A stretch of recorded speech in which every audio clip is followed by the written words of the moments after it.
Should we really be off work this early?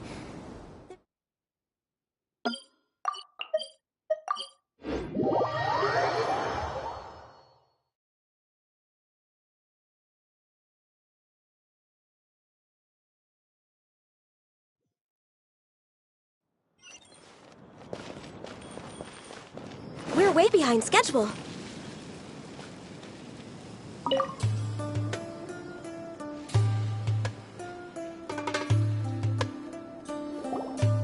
Excuse me, did you happen to see where the missing scholars went?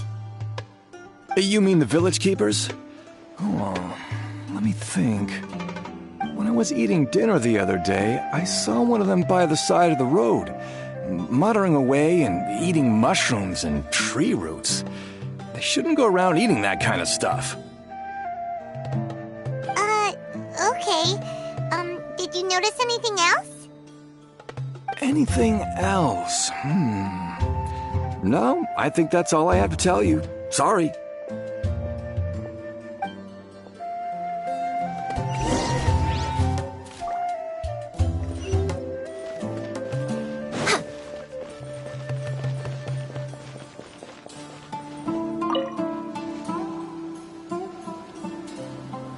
The scholars that have gone missing. Have you seen them? Those eyes. Those fierce eyes. You look like a real fighter. Don't change the subject. Right. You were asking about the mad scholars. I think it's been a few days since I last saw them. I usually go to bed pretty early, so I'm not too familiar with what goes on at night. But honestly, I feel quite sympathetic towards them. Even though they act a little strange, they've helped me in the past. If it weren't for them, my house would have collapsed long ago. Do you also think Grandpa and the others are good people? Grandpa? Oh, hello there. It's little Isak. You mean that nice man who looks like your grandpa's long-lost twin, right? He was actually the one who protected my house. I saw it with my own eyes.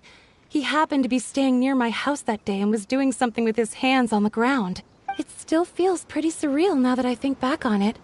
Did someone teach them how to do that? Well, whatever the case, I'll always be thankful to him and whoever taught him to look out for others. I'm pretty sure that if I ever went mad, I wouldn't be able to do anything like that. Gotcha. Thank you.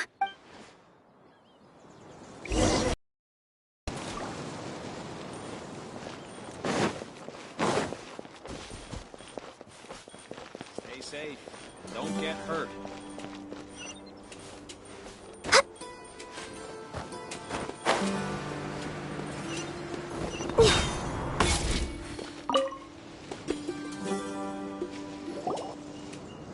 Sir, have you seen my grandpa recently? You know, the one who likes to sit and space out near the village entrance. Oh, well, if it isn't Isak. Oh, your grandpa, huh? It's been a while. The last time I saw him, he was spacing out by the road as usual. I went and asked him if he'd like any of the food I had prepared, despite my wife's protests.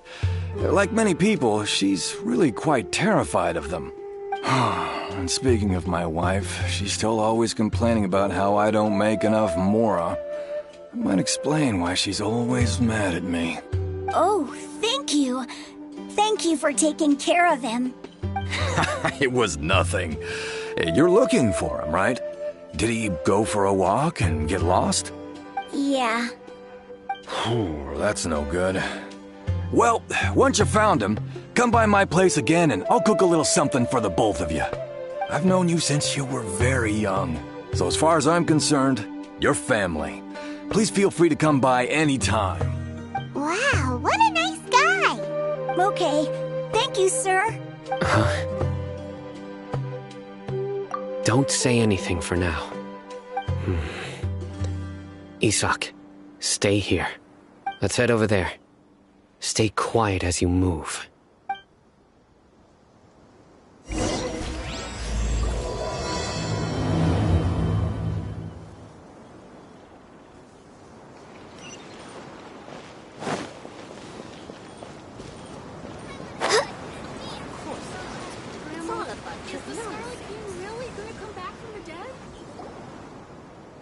Listen, see if you can make out what they're saying. Have you heard? The mighty Scarlet King, the sovereign of our faith, will soon return to this world. Yes, of course I have. The Scarlet King is the one and only true ruler of this land. I've never believed in any other gods. Still, you say he's coming back, but it sure doesn't feel like life's about to change around here anytime soon. What's your proof? Haven't you noticed? The village has been getting more deranged scholars than ever. Delavar was saying that many people also went insane just before the fall of the Scarlet King's civilization in ancient times. We don't quite know why, but it seems like there's some sort of connection between insanity and the Scarlet King. Isn't it a sign of the Scarlet King's power that all the mad scholars have disappeared? If you ask me, they must have been chosen as the final sacrifice for the Scarlet King's resurrection. Huh. Now that you say it, that does make some sense. Does this mean our lives are finally going to take a turn for the better? Exactly. Those city folks will get what's coming to them. Now, repeat everything you've just said from the very beginning. Huh? Who are you? Where did you come from? My patience is running thin. You heard what I asked.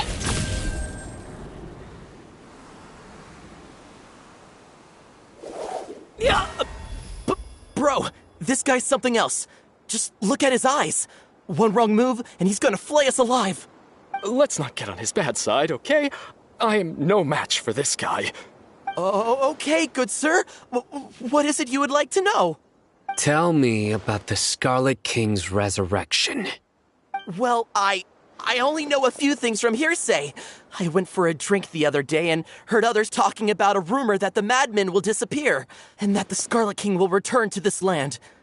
I'm not making this up, I swear! Hey, go on. Keep talking. It's true. It's all true, sir. We desert folk have had more than enough of those people at the academia. They keep sending us all their mad scholars and won't let us have a good life. Would you want to live like this if you were in our place? The radicals were even more thrilled than me when they heard the news. We're all praying for the Scarlet King's speedy return.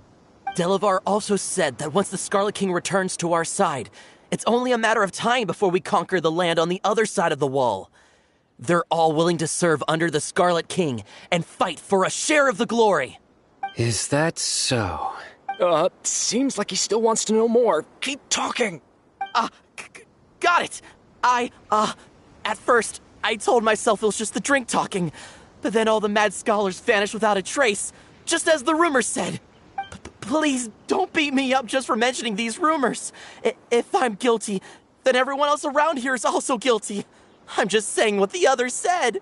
The people here really like the Scarlet King, but dislike the Dendro Archon. Where is this radical person you talked about? I haven't run into him over the past few days, so he probably hasn't been around the village. What about you, man? Have you seen him at all? No, not at all. We wouldn't dare lie to you. He's really not here right now. Sounds like you're not too close with the radicals. No, of course not. All we know are their names. I have many ways to stop you from talking. And many others to stop you from sending warning messages. So you'd best just stay home and hope I don't hear of you trying to contact anybody. Don't do anything until I've gotten to the bottom of this. Try something foolish, and even Candace won't be able to protect you.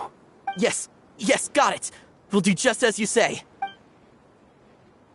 That scared Paimon half to death.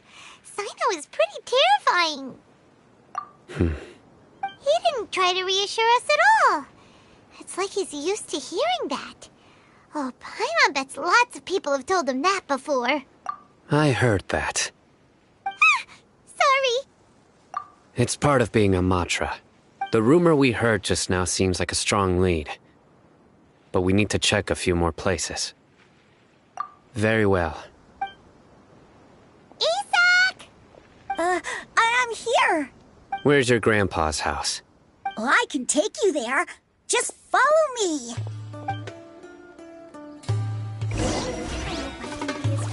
Join the Eremites and embrace a wonderful new life.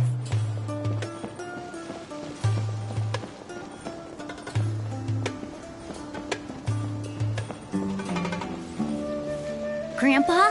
Oh, he likes to be alone. Sometimes he stares at the sky in a daze, and other times he just pokes at the ground with his fingers. Every now and then, he yells out at the top of his lungs, so a lot of people are really scared of him. But he's a good person, really. I know he is. I swear, he's just like my real grandpa. Next on the agenda.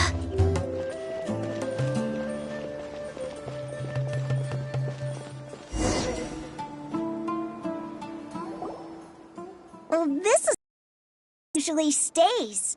There sure isn't much here. No.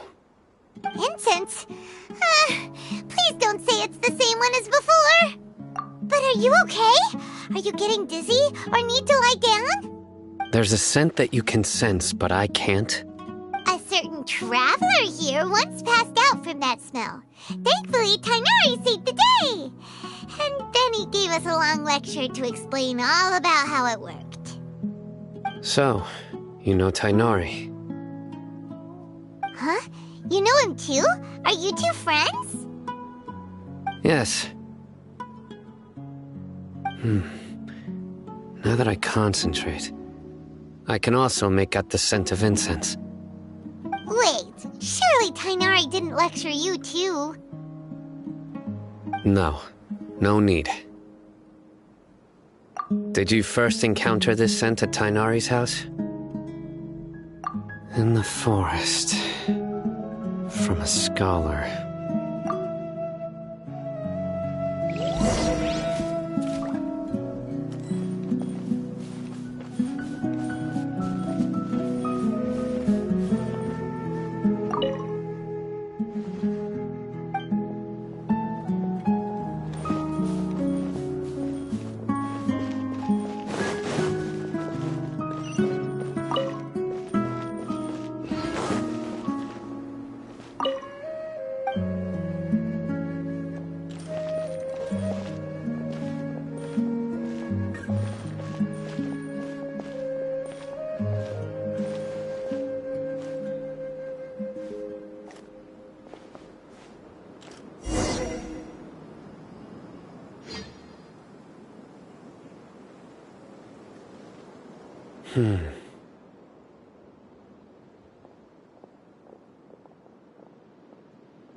What are you looking for, Sino?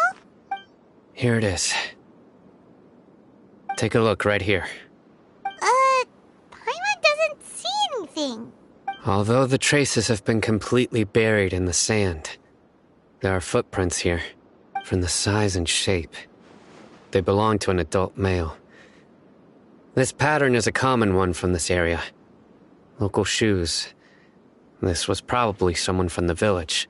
The scent is quite faint, but still extant. The footprints head in the direction of the door. But who would come looking for Grandpa? He doesn't have any friends.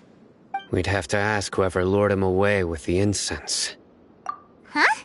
So you can lure someone away with just a scent?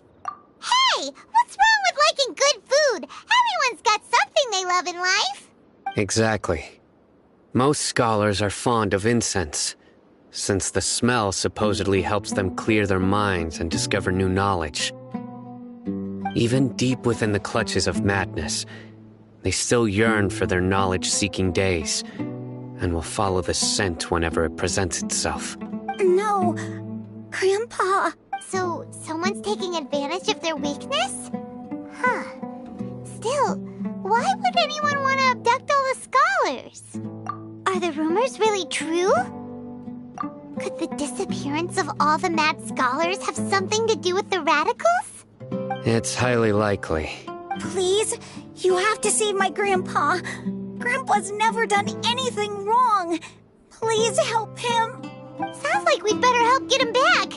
Don't you worry, Isak. We won't let whoever took him get away with it. Let's head to Aru Village and inform Candace and the others about what we learned here. After that, we'll set off to find the scholars.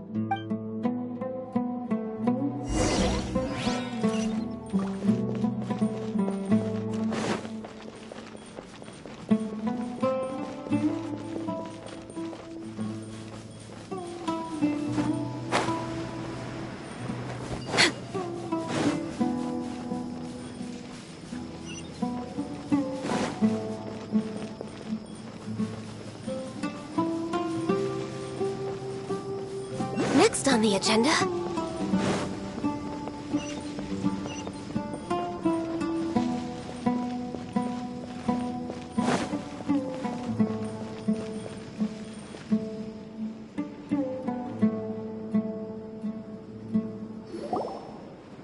Right. The darker fabric definitely looks a lot better. That'd be my choice, too. We're back, Candace! We've got a lot to tell you. Ah, welcome back. Sounds like everyone's friends already. Oh, Dia's here too! You bet. So, everything goes smoothly? Reasonably. Alhaitham didn't go with you? We haven't seen him at all.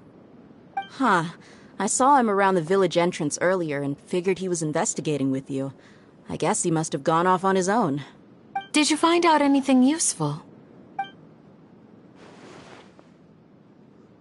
I see. So someone used a kind of incense to lead the exiled scholars away from the village.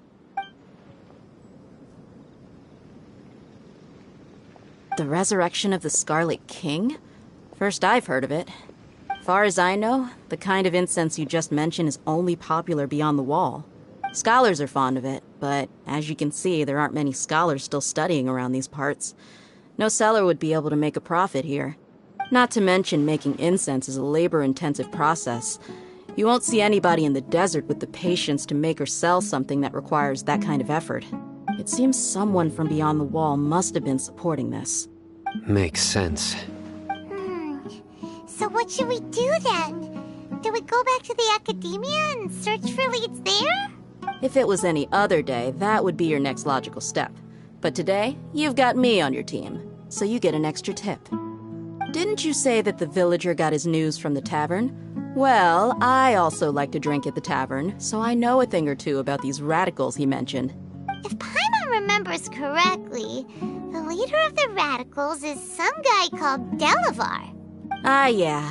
Delavar, the scar-riddled bandit, Engur, the wide-eyed butcher, and Jabari, the duck-tail bearded crook. The whole lot of them are known around these parts. These guys have one thing in common, and that's being broke. The rougher life gets, the more they want to believe in the Scarlet King. Way they see it, the Scarlet King's resurrection is their only chance at overthrowing the academia. Throwing all of Sumeru into chaos is the only way to change the way of life here in the desert. Anyway, that's my guess why they've chosen to become radicals. Tia! You're amazing! You really know this place inside and out!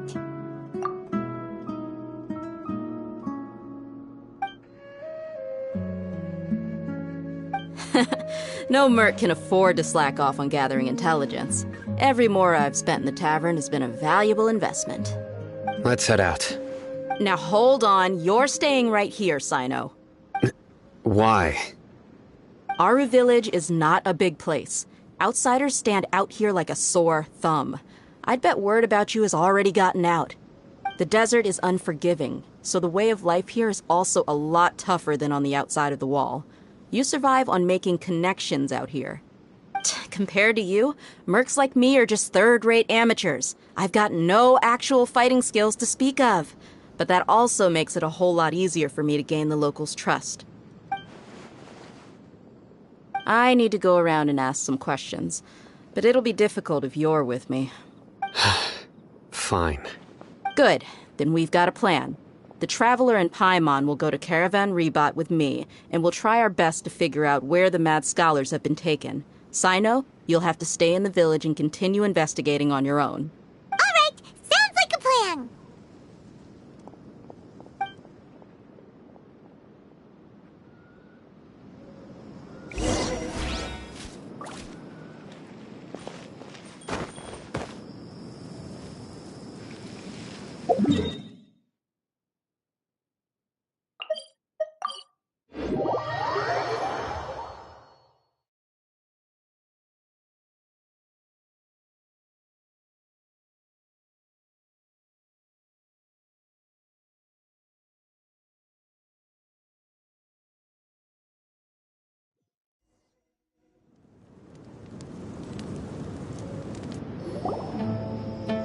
Well, here we are again. Sounds like you're starting to get familiar with the area.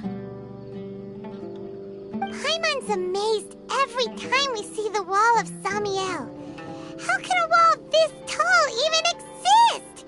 It's almost unreal. I know what you mean. I had the same question every time I walked this way when I was a kid. Also, why is this high wall here? And can a wall really block sandstorms? It was only after I grew up that I realized the wall of Samiel isn't just there to keep out the sandstorms. It serves a more important purpose, keeping out people like us. Sumeru is run by wise and mighty sages. To them, us desert dwellers are nothing but tools that can be used and discarded at their whim. We're cheap labor, like livestock, but easier to control. Nothing more. Even if a child from the desert got the chance to obtain an Akasha terminal, almost all their requests for knowledge would be denied. The academia believes we're underserving. Geniuses like Sataria are 1 in a million. The other children never get a single chance to try and rewrite their fate, even though the academia knows very well that we're humans, just as they are. That's terrible. I would tear down this wall with my own hands if I could. Hey, Dia. You're not thinking about doing anything scary, are you? No, not at all. This place just gets me thinking, that's all. Besides, we're here to procure information, aren't we? Yep, we gotta catch those... Shh. Caravan Rebot is crawling with people, so be careful what you say. We don't want anyone to find out what we're here for. Our mission started the moment we arrived here. Let's go check out the tavern. Maybe we'll find someone I know.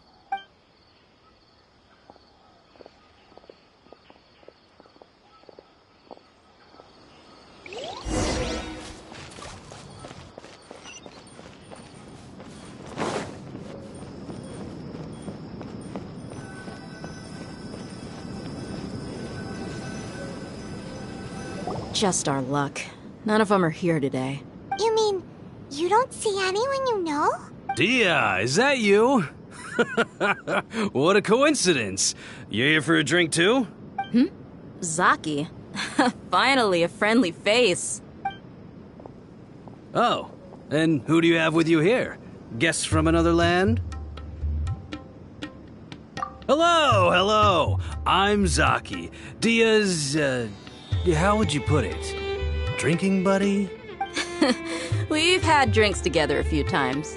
You could say we go back a ways. Anyway, as far as my friends here, they aren't too shabby, are they? You rarely see any Outlanders so friendly and respectful nowadays. Absolutely. Much better than those people on the other side of the wall. So, Dia, are you looking for someone? Yeah. Have you seen Enger, Delavar, or Jabari recently? Of course I have. Matter of fact, we were all here drinking together just a few days ago. I've got a spice trading deal from another nation. I thought maybe Delavar and his friends might be interested. Know where I could find him? Ah, how thoughtful of you. Then I assume you also know that Delavar's been having a hard time making ends meet these days, so you came here to help him out? Hey, keep it down. Let's just say I prefer to keep this deal a secret. Y'all at Caravan Rebot are like family. If there's more to be made, why not do it together? Besides, Delavar and his friends have muscle. They'd be a good fit for escorting the goods. Yes, how considerate of you. Delavar's my friend too, so Of course I can take you to him. Come with me.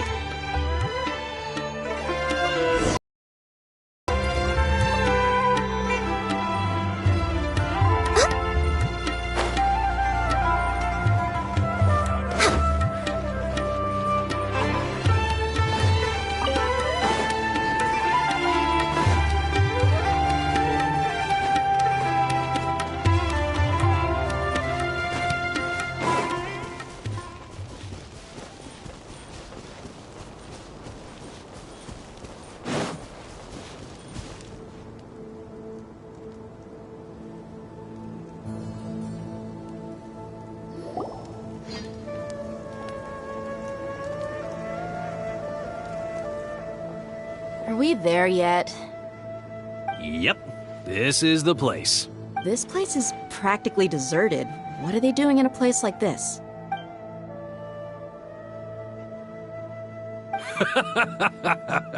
Why don't you take a guess? Go on, a wild stab in the dark. You're like lambs to the slaughter. Oh no! It's an ambush! What's this all about, Zaki? Come on, Dia. You really think we didn't hear about what you said back in Aru village?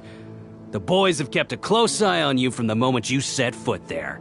Not only do I know that you're looking for Delavar, I also know that you've teamed up with people from the Academia to look for the missing scholars. So, you've been watching us from the very beginning? Uh-oh. Paimon knew leaving Sino behind was a mistake! And you left the strongest one in the village, didn't you? Who do you think you are? You really thought we'd fall for your little business deal nonsense? So you and Delavar have been partners all along. Dia, I guess it's only natural for a traveling mercenary like you to be out of the loop. Those of us who hang around the tavern have stronger bonds than you think. But you got one thing right. We're all looking forward to an uprising in Sumeru. There's nothing more we'd like to see than the desert folk overthrowing the Academia. If that's the case, then I'm sure Delavar wouldn't miss a second of it. I'll be honest with you. If it weren't for what you said in the village, your little monologue about the Wall of Samio would have convinced me that you're one of us. Delavar.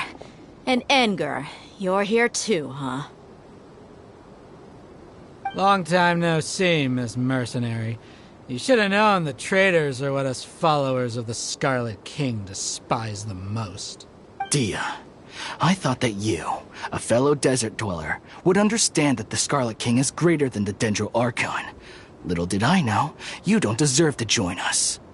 Yeah, gee, what a missed opportunity. Adopting radical views and kidnapping innocent scholars, all because of some baseless rumors. Anything else I'm missing out on? See? There you have it. Mercenaries are just a bunch of faithless scum with only one thing on their minds. Mora. Pathetic. You're all like a pack of street rats. You're not wrong.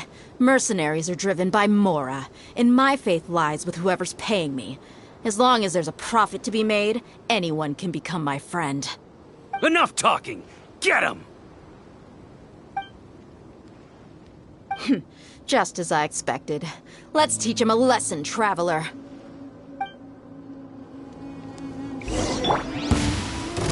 Rest and rebuild! Born of ice and frost. Embrace the ice! Next on the agenda... Take that!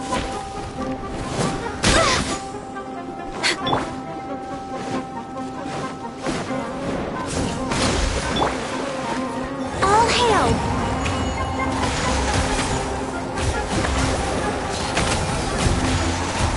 I'll take a knee.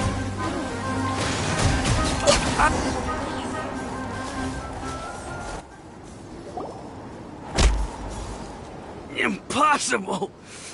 How could you? So, what do you think about your meticulous network now, Zaki? How did you say it? It's only natural for a traveling mercenary like me to be out of the loop. I'm guessing your informant told you that I'm just an incompetent merc with no real fighting skills, correct? I mean, that is what I said after all. And of course you would believe everything he reported. The only thing you know about me is that I'm a mercenary, but you've never seen me in action. Even though you heard we went to handle monsters together, you believed that Candace was the only one doing all the real fighting. That so-called Flame Mane is just a fraud. She admitted it herself.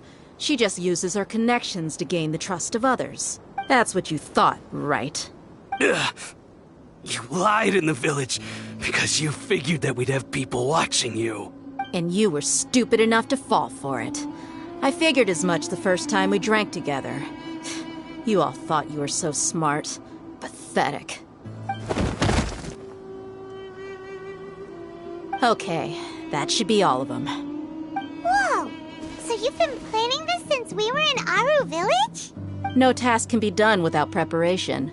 I just happened to notice a couple suspicious-looking people while you were out investigating. Oh, but instead of catching them right away, you let them report back. Those two who were snooping around were just a couple small fries. If we want to get the real catch, we have to be patient and give it some time. Oh, you mean the funny name she mentioned back in Uncle Ampu's house? The wide-eyed butcher, scar-riddled bandit, Paimon can't remember them all. That's just a bunch of drunk talk. Edgar and Delavar like to talk themselves up when they're drinking. Edgar, the wide-eyed butcher, and Delavar, the scar-riddled bandit, are the nicknames they came up with for themselves. Alcohol has a way of making people share what they really think. So Edgar and Delavar are always rambling in the tavern about how the Scarlet King is a superior deity. What about Zaki? He's just a numbskull who fell right into our trap. Zaki was probably the best hidden of them all. My initial plan was to find Delavar first, and then try to track him down. That's what you wanted to ask when we were at Uncle Anpu's house, right? Jabari is one of the villagers you talked to.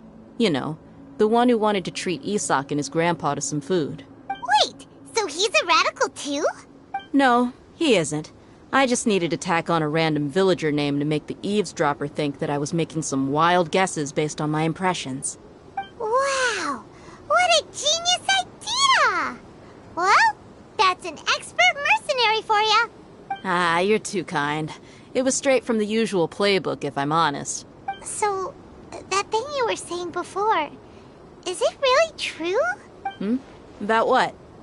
About how mercenaries only care about Mora, and that anyone's a friend as long as there's a profit. Does that bother you? What makes you so sure? Dia, do you dislike the Dendro Archon like the other desert folk? You two are pretty sharp. No, I don't have anything against the Dendro Archon. I've heard a lot of nice things about the Lesser Lord from Dunyarzad. I can understand her devotion and gratitude. Dunyarzad's just an ordinary person. There's no way a god would be so involved in the lives of everyday people, unless they were truly compassionate. I've begun to realize that the sages are behind everything that's happened recently. The radicals' blind belief in the Scarlet King, making the Dendro Archon out to be an enemy. It's all the Academia's trickery. But I see through it all.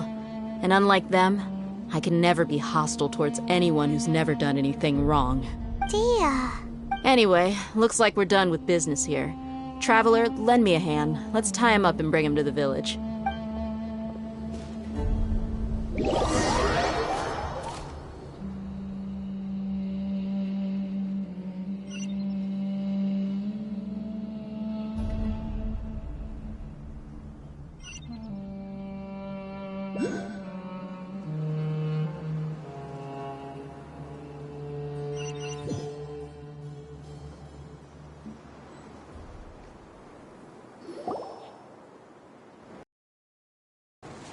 This should be all of them. I'll let you take it from here. All right. I'll be in touch. Until then, please stand by. Candace, do you need any help? Candace will be okay on her own. I trust her, so you can too. She's been guarding Aru Village for quite some time now. If anyone is qualified to question the offenders, it's her. While I'm questioning them, why don't you pass some time by exploring the area? I'll meet you back here tomorrow morning, Traveler. As for these idiots, let's just hope they live to see another day.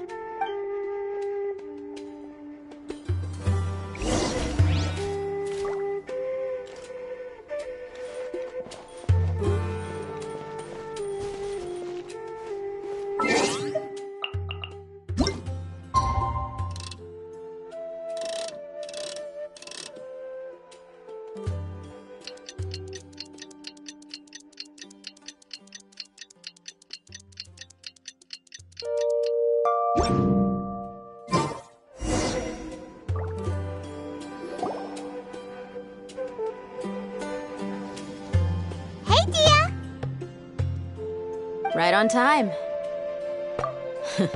We'll know any moment now. Paimon's been wondering. You seem to know Candace pretty well. Have you been friends for a long time? We've known each other for some time now. She's a pretty interesting person. Even though she's an extremely strong warrior, she never misuses her powers against others. Oh, Paimon knows what you mean. Like a lot of martial artists say, never take the fight outside the ring. Yep, I guess you can put it that way. It takes strong convictions to be as dedicated as she is, and shoulder that kind of responsibility. Us mercs, on the other hand, we pretty much live from one day to the next. Well, Paimon thinks you're great too. Really? Thanks for that. Oh, Sino's here, and he's pretty early too. Yes. I was here yesterday to help out a little. To help out? By doing what? Sharing some interrogation techniques. Oh, you mean you taught Candace some more persuasive methods? Right. Come on in, everyone. Come on, let's go inside.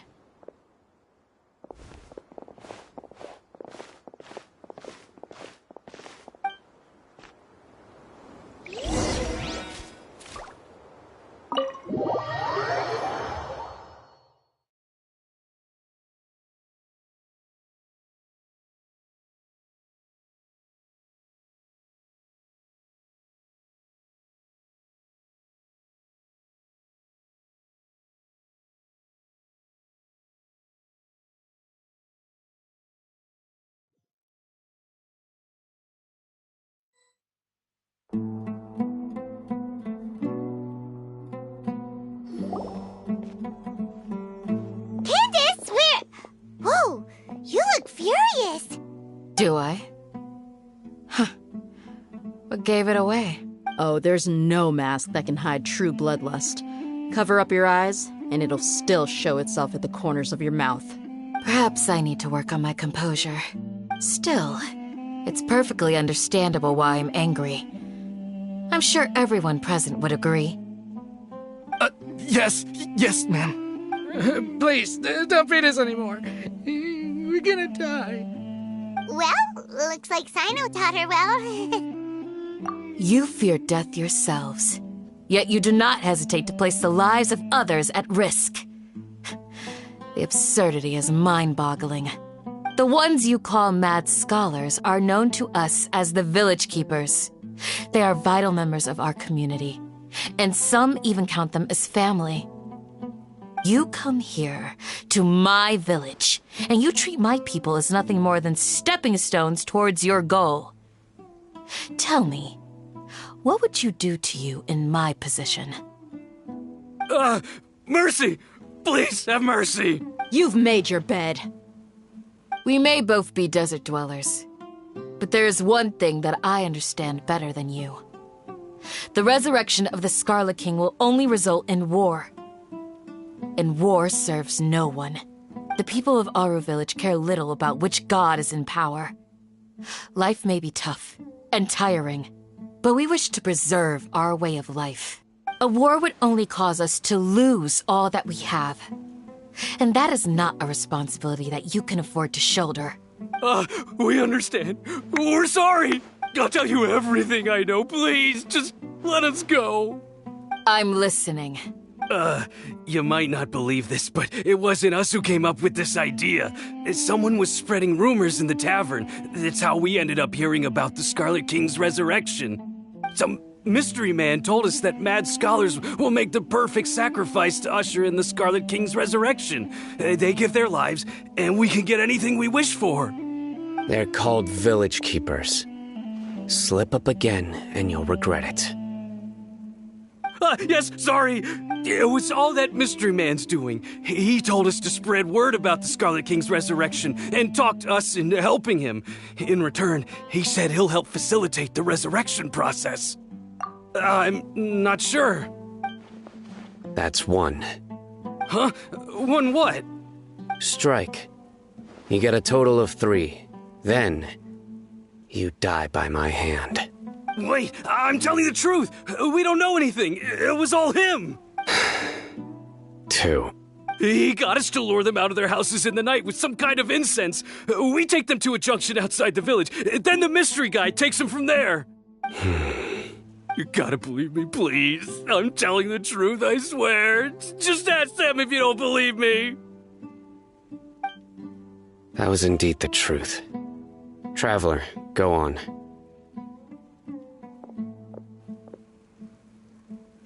You have to believe me. If I knew that, I would have told you his name right away. I'm not risking another beating to keep his secrets. No way. That guy, he wears a cloak, and he's always careful to cover his face. He calls himself the Scarlet King's envoy. I believe I may know what's going on. Uncle Anpu? What do you mean?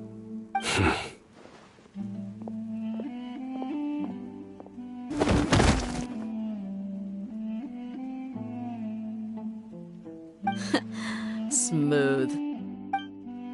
Okay, speak. If my suspicions are correct, this mystery man they speak of could be from the Academia. Some time ago, people from the Academia attempted to take the village keepers away. I refused, insisting that they are part of our community. It strikes me now that this secretive character shares the same goal they had. Which means it's highly likely that the Academia was purposely spreading a false rumor to trick the radicals into delivering the village keepers right into their hands. They were the ones who brought them here to begin with. Now they're trying to take them back? We aren't gonna let that happen. Not the Academia again. Just as I thought. But what could they want with the village keepers? People are nothing but tools in the eyes of the Academia. A change in their plans likely means they found another way to exploit the scholars. Regardless, our top priority now is locating the village keepers. You're right. Isak is still waiting for news on his grandpa. Time to go. Let's leave the village and try to track them down. Yes. Pack up and get ready to leave. You got it. Candace, I'll let you deal with the radicals. Leave everything outside the village to us. All right. Let's meet back here once everyone's ready.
Well, as you can see, I am merely sitting here and reviewing what we have deduced thus far. You were gone for ages, and now you're suddenly sitting here musing to yourself? Where have you been anyway? Hey, what's with the silence? You never think things through before asking questions. I'm giving you some time to make up for that. Paimon's so mad! Paimon's gonna give you an ugly nickname! Never mind. Paimon's got nothing. There's just nothing super obvious to pick with this guy. It makes it so hard. Well, you've heard nothing to suggest I left this whole time. So clearly, I stayed in the village to investigate. Anyway, You plan to leave Aru Village and keep searching for the truth of this matter, yes? Yep. We're not gonna find out anything more by staying here, so we thought that we might as well take the search elsewhere. Enough with the silent treatment! No. I'm just surprised that you decided to team up with him. Alhaitham, you haven't helped us out at all ever since we arrived at Aru Village. Bold of you to question our choices. Yeah, you're all talk. While you were investigating, I had my own work to do, which I've now finished. Really? Paimon doesn't believe you. To be honest, we aren't really a team, so I have no obligation to inform you of my whereabouts. Not to mention that going separate ways allowed me to find some important information that you all had missed. Huh? Right here in the village? Correct. What did you learn? I'm going to take you to someone. But before that, you need to understand where she's coming from. What does that mean? How do you think the residents of Aru Village feel about what we're doing? In other words, do you truly believe every single word the villagers tell us? You mean some of them lied to us? Hiding the truth does not necessarily equate to lying. Again, these people have their reasons. Remember what Gandis said? Most people in Aru Village don't necessarily care which deity is in charge of Sumeru. That's because whether the Scarlet King or the Dendro Archon has power is of little significance to them. By contrast, the perils of their daily lives are ever-present concerns. They won't simply share everything they know with you without good reason. That's why you believed there was no further information to be found in this village. Glad you're following along. Among those you have talked to, there's someone who was consciously keeping you out of the loop. In fact, she's been observing your every move since you arrived. The reason being, to someone who only wants to live their life in peace, any external factors introduce unpredictability into the equation. Those eyes. Those fierce eyes. You look like a real fighter. Don't change the subject. It's quite obvious that she's intimidated by Sino's authority and strength. Right. You were asking about the Mad Scholars. She corrected herself mid-sentence because she's aware that there are Scarlet King fanatics in the village. If she sounds too friendly towards the village keepers, she could easily make herself the Radicals' next target. I think it's been a few days since I last saw them. I usually go to bed pretty early, so I'm not too familiar with what goes on at night. Remember? She made a point of denying her involvement in anything that occurs at night. But honestly, I feel quite sympathetic towards them. Even though they act a little strange, they've helped me in the past. If it weren't for them, my house would have collapsed long ago. After speaking to the village chief, it became clear that the village keepers had protected Aru Village at night. In other words, the young miss was very much awake during that time. Then why would she lie? By getting involved with an outsider, she risks drawing unwanted attention to herself. As for why she might be so wary about all this, maybe you should ask her. I'll pass on this one. You said that she is afraid of me. If so, it's best if I stay out of this. We're on it!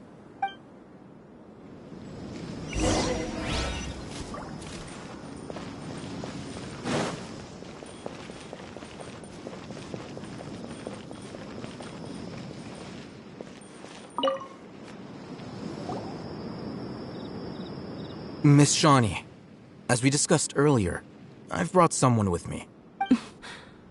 Mr. Alhaitham, I'm aware of where you stand, but how can I make sure that your friends think the same as you?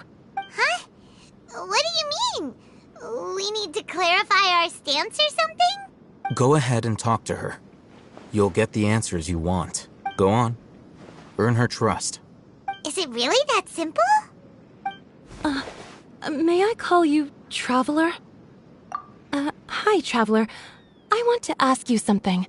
Do you think the resurrection of the Scarlet King can truly change Sumeru for the better? Why's that? That's very similar to what Miss Candace says. I know you two are friends.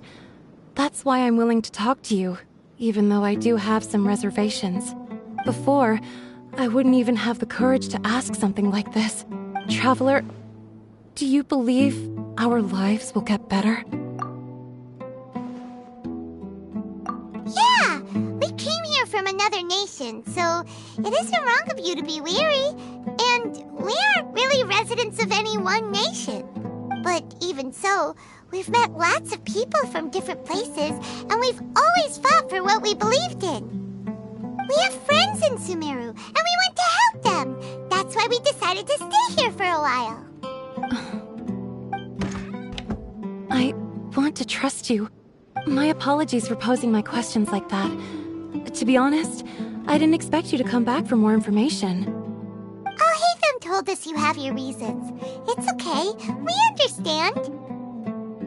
The fact is that only one side of my family is desert folk. I don't really fit in anywhere in Sumeru. Some believe in the Dendro Archon, while others believe in the Scarlet King. I don't belong to either side, and neither side would want me. Speaking of which, the radicals mentioned that they despise traitors. Do they just think that anyone who's different from them is a traitor? Yeah. Some people can be so narrow-minded when it comes to bloodline and beliefs. It makes no difference what I say or how I behave. I'll always be suspected of having ulterior motives. Slowly, I just stopped talking to people. I pretended not to hear or see anything. All I want is to live my life in peace. And then it happened. The village keepers who had helped me disappeared with no explanation, and I didn't dare breathe a word about it to anyone. Until now. You can tell them. I'm sure he'll keep your secret. All right. I'll tell you what I told Al-Haytham.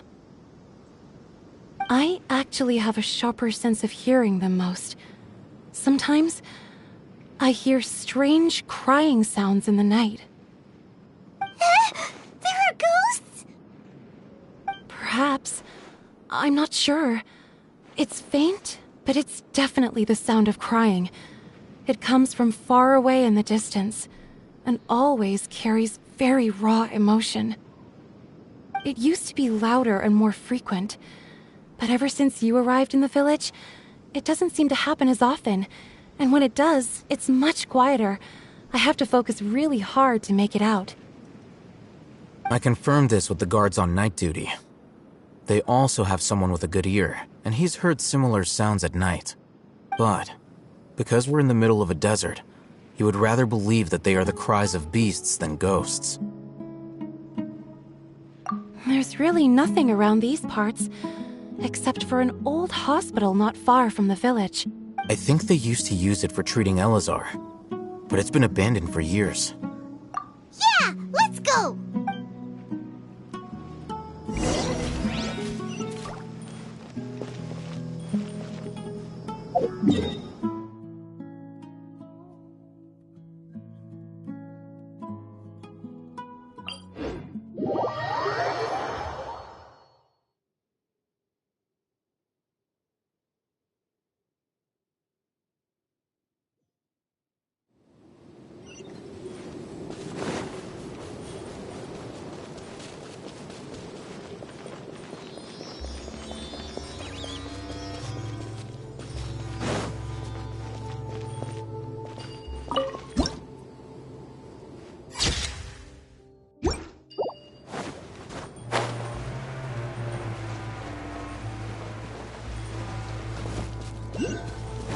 Oh, is this the place?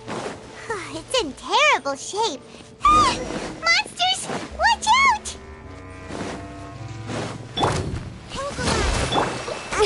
Didn't see that coming. Next on the agenda, by royal decree.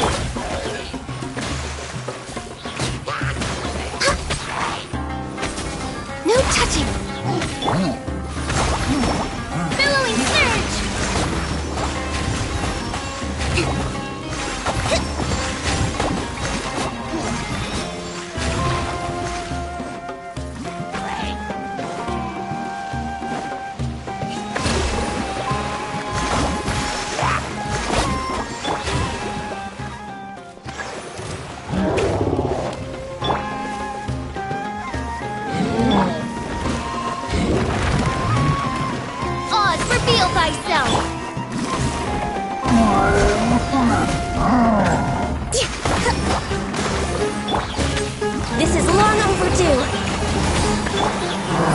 swell! As you wish, Fräulein. Torn, quick refuge!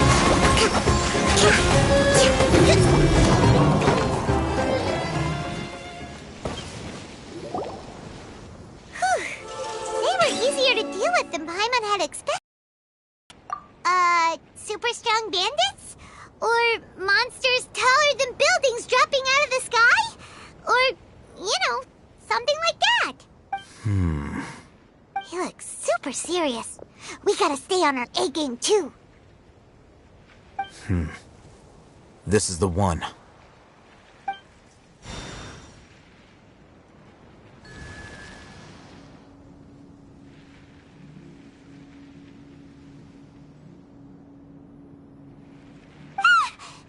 Let's go in and take a look.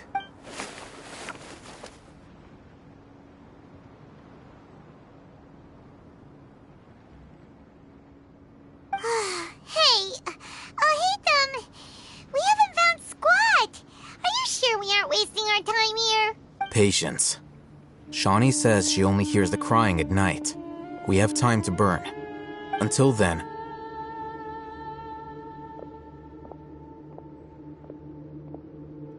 I'm taking a break.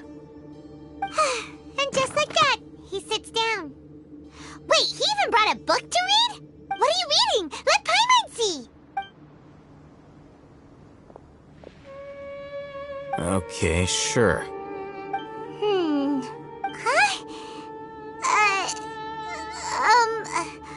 The natural position, which is the positional propensity of an entity in natural motion in contrast with an object in forced motion? Huh? When free from external influences, every entity displays the tendency to follow its natural trajectory? So, you got that? Oh, Paimon gives up! You keep reading your book, see ya! How is he so relaxed? Look at him, reading an impossible book in a creepy place like this. Hey! Paimon's your Tibet travel guide! Paimon knows plenty of useful stuff already! And anyway, is that Paimon's fault that the books people read in Sumeru are so complicated?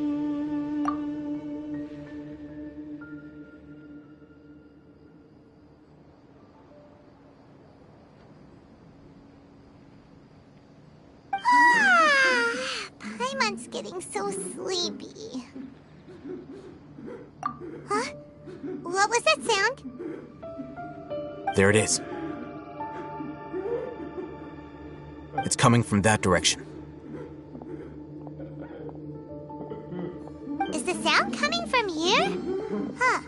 Paimon's not seeing anything.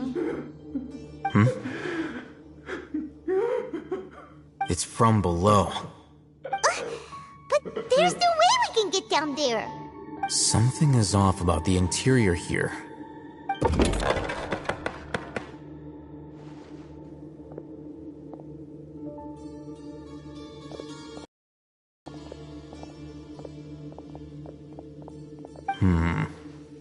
As I thought, there's a hidden structure.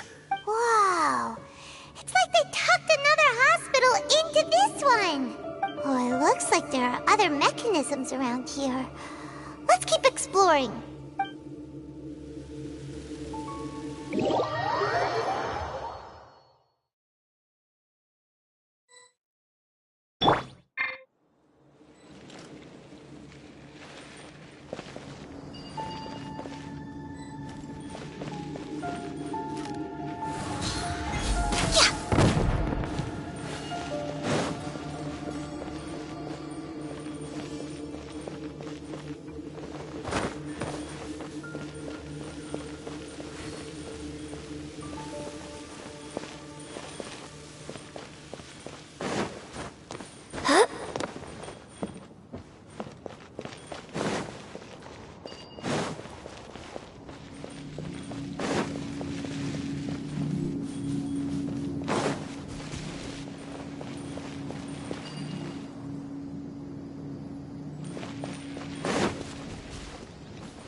experiment.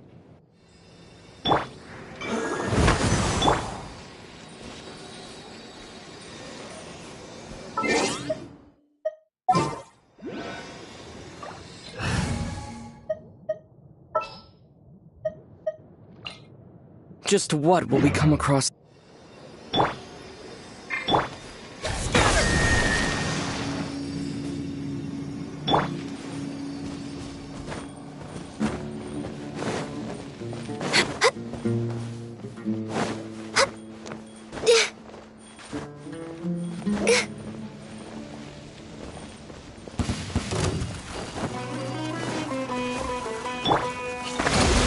Born of ice and frost.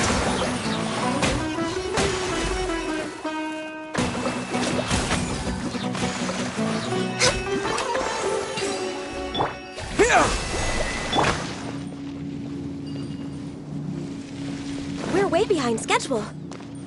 Huh?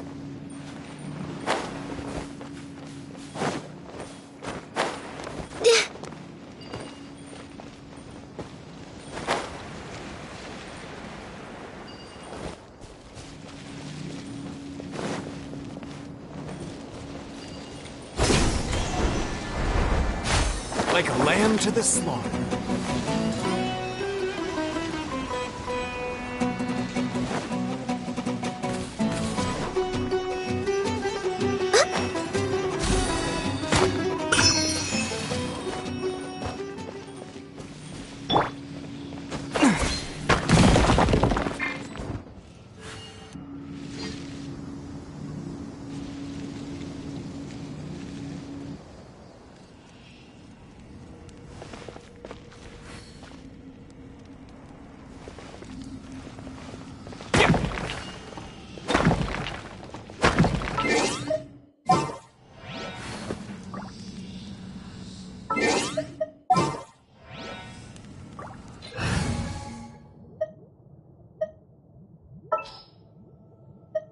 And the crowd goes wild!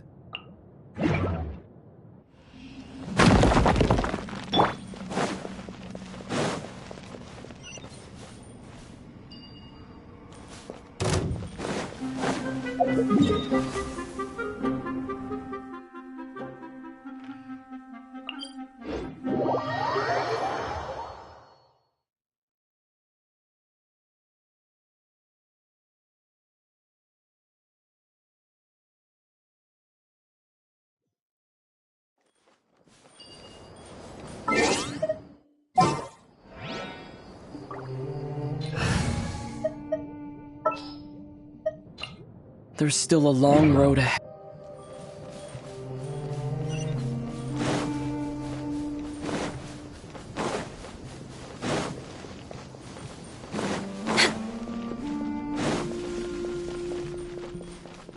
Next on the agenda, we're way behind schedule.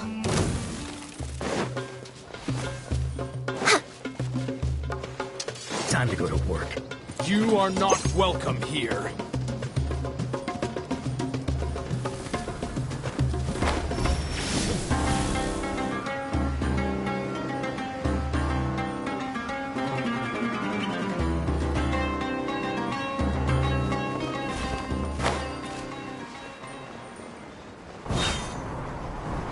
Next on the agenda,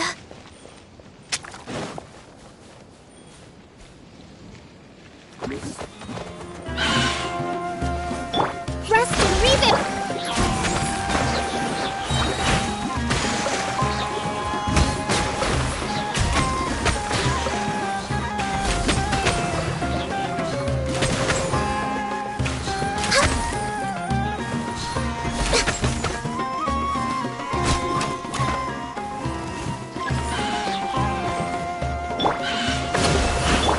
Terminate!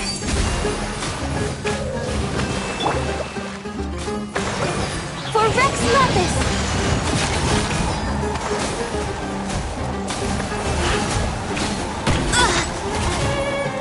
We're way behind schedule.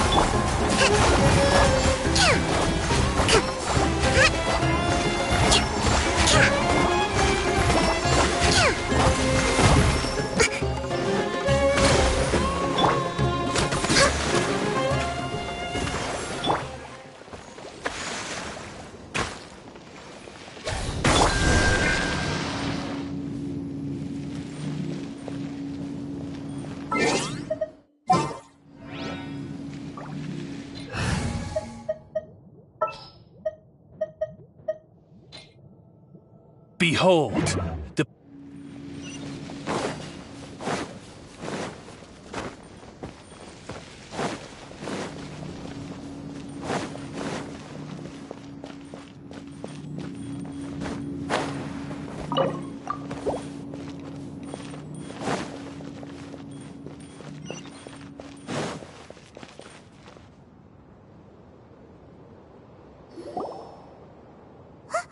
Look! There's someone over there! Good idea. Let's approach him slowly without alarming him.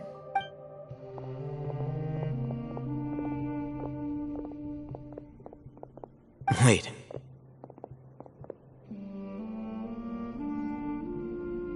You're... He can't speak, and his eyes are unfocused. But he looks too young to be anyone's grandfather. Also, why is he the only one here? Didn't expect to see him here. You know him? He's Razak, a senior of mine at the Academia. He's a scholar too? Is he the kind that holes up in a forest and mumbles stuff about training? No. And that's the problem. Razak was never involved in any of those things. He never trained in the forest, let alone reach Satyavada life. Leaving that question aside for the moment, him being here alone means that we might be too late. Looks like they've already taken everyone away. For whatever reason, they left Razak here. Perhaps they simply didn't have time to come back for him. There are drag marks on the ground. They're clearer by the doorway. Someone was forcefully drawing a cart that was loaded with something heavy. Loaded with people? That is one possibility. It looks like they were in a hurry, as if they were afraid of being caught. In their haste, they failed to notice Razak hiding in a corner. The symptoms are identical. Looks like we found living proof. Huh? Why do you say that? Allow me to jog your memory. Recall your time at Port Ormos. Don't you think his symptoms look familiar?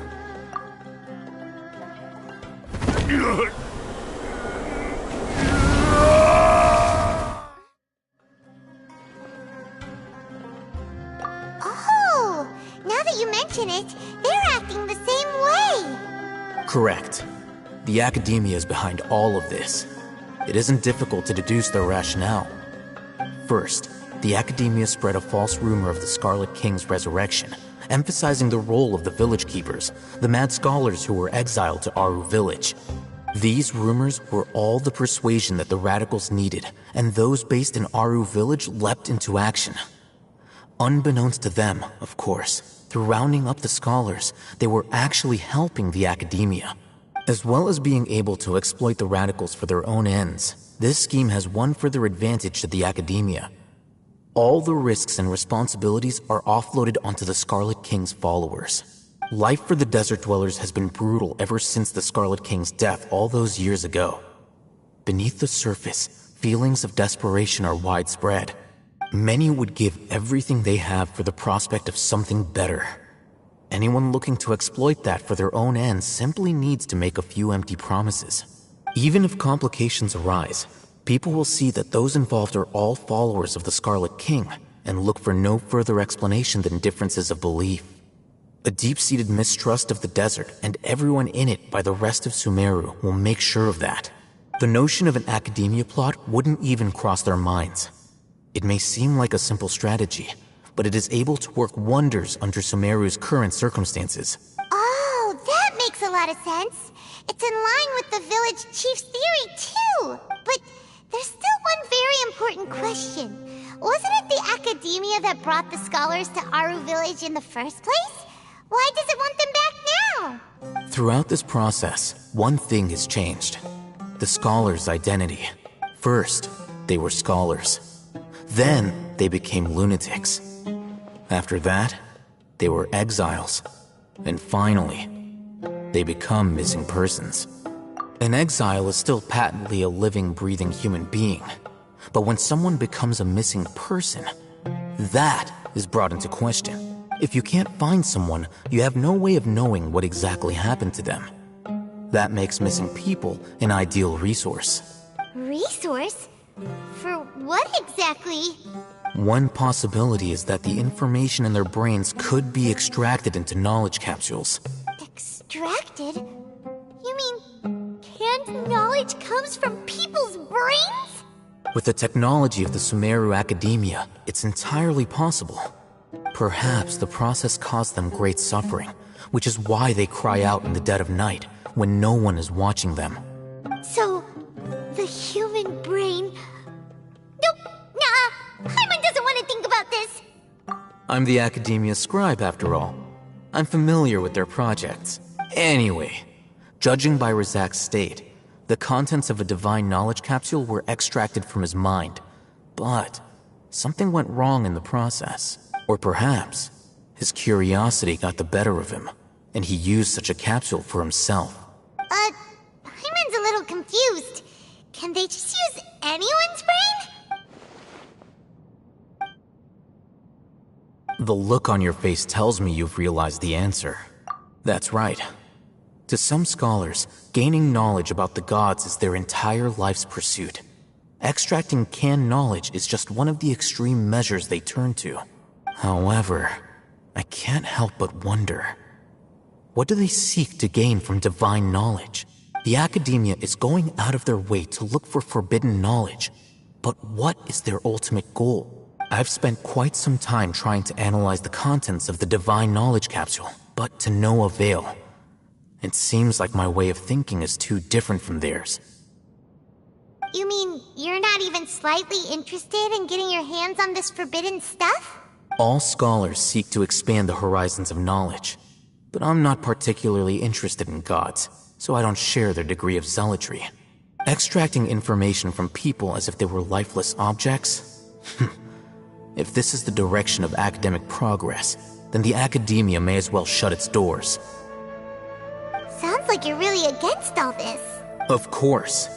The Academia's actions run contrary to their rules. Whether it be academics or knowledge, everything has its boundaries. If those lines are crossed, the rules and order that govern everything in the world will be destroyed. This matter needs to be corrected, just like fixing a typo in a book. Wait, didn't you step in to help because you felt sympathy for those poor people? Not to be callous, but no. My criteria are a little more restrictive than that. There is no shortage of suffering in Sumeru, and the same can be said for the rest of Teyvat as well. What do you plan to do about that? Save every last person? Probably not. Paimon's not sure. You can say that. Simply put, I don't blindly place my faith into strength or heroism. I do what I want.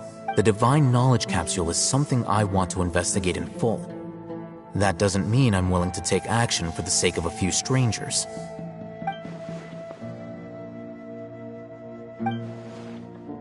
Paimon's been wanting to say this for a while. There are a lot of bad guys in the Academia, but you're not one of them. You're their weirdo.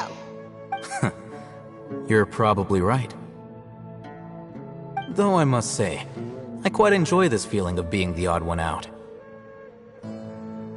Uniqueness is also an asset, is it not? Wow, that's a great way to think about it. Paimon's really impressed. If only Miss Shani had a similar mindset, her life would definitely be a lot easier. I'm just a more likable person than her in general. There's nothing more to it than that.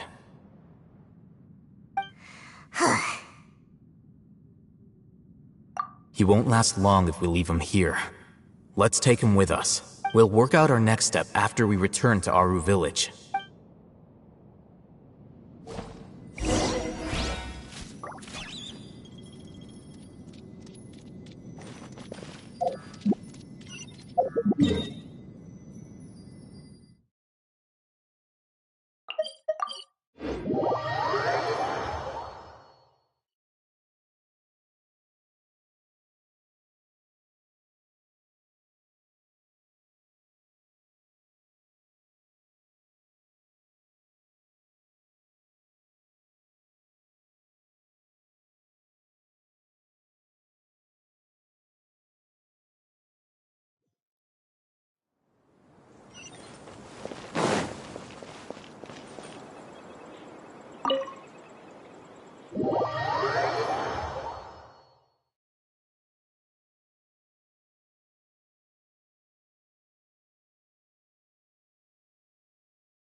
We're back! You must be tired. You should rest and take some water. What's the situation? Who's this? Unfortunately, somebody who's too young to take on the role of Isak's grandfather. Nevertheless, he's one of the people we're trying to find.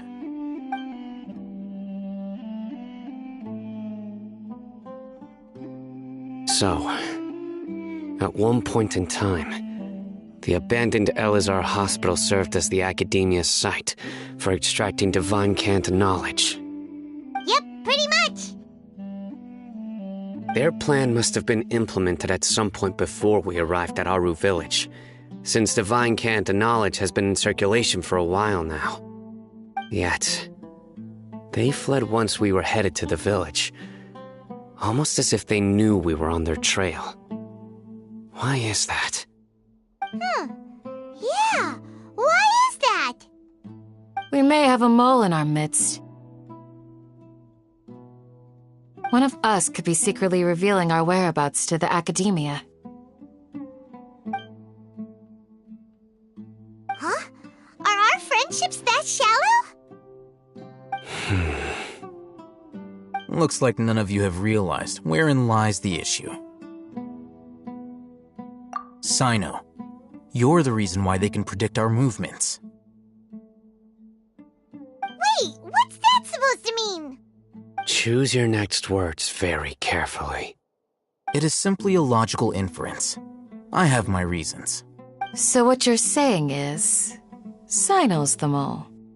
Interesting. And here I thought you were the most suspicious one, Alhaitham, since you were always acting alone. I know. You have a point, but I realized something as we were returning from the hospital. Sino isn't like any of us. What are you trying to say? Do you still remember who you are, General Mahamatra? As a Matra, you are no doubt privy to certain kinds of information. Before you can take action against someone, you are required to have all the facts available, including the less than savory details. Simply put, the Academia has traditionally allowed you access to a wealth of sensitive information. Knowing their modus operandi, wouldn't you expect them to take precautions against you?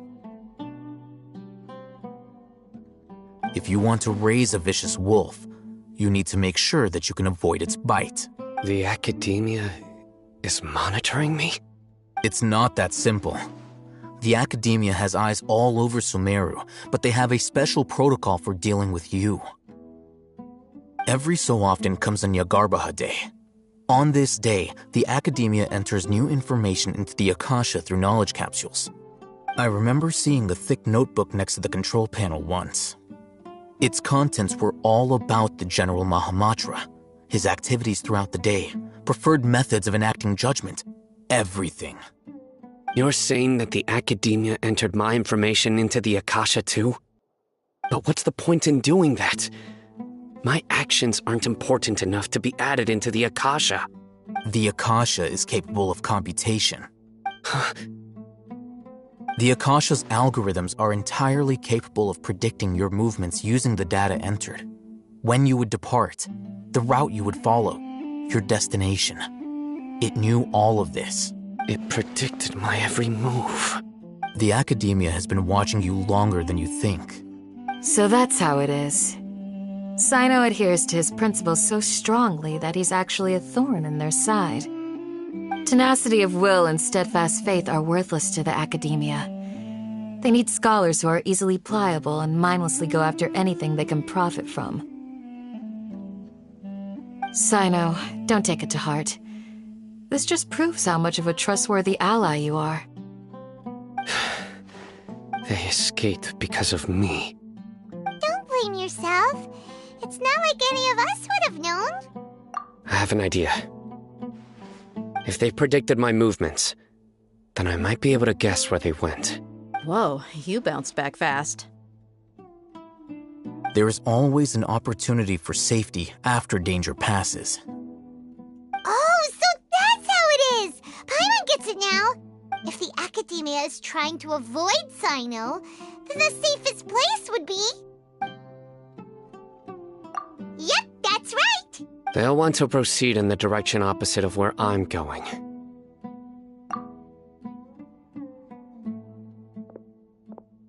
I must go.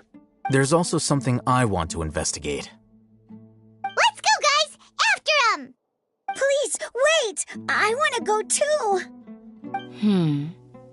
You want to go too? If so, you have to promise you'll stay safe. I want to find Grandpa.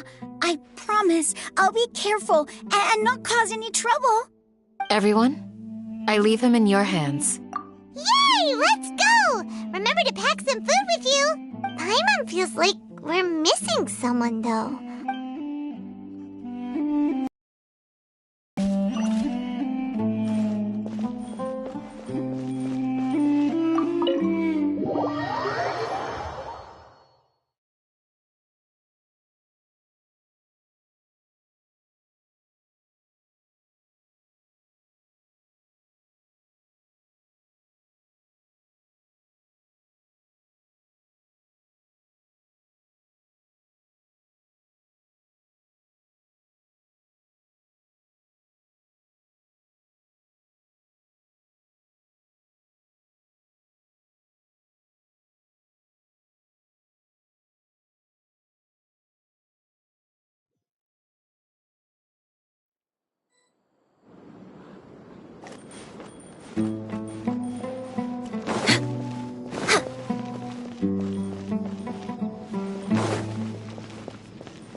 The desert like the back of my hand.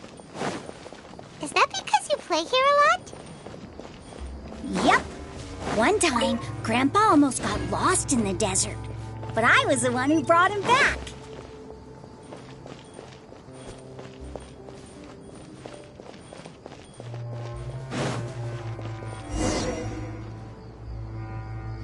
There's something here. What's this? It's buried in the sand. Looks like we'll need to roll up our sleeves and do some work. And Paimon thought running around everywhere was already enough work. Okay. So, we have to dig it out? Whatever's down there, it looks like it's buried really deep. These are likely fragments of an Academia-developed device, something akin to a headset. Looks like there were more than one village keeper. They must have been escorted this way because there are device fragments scattered around here. Let's split up and search the area. Chances are that we'll find other things nearby.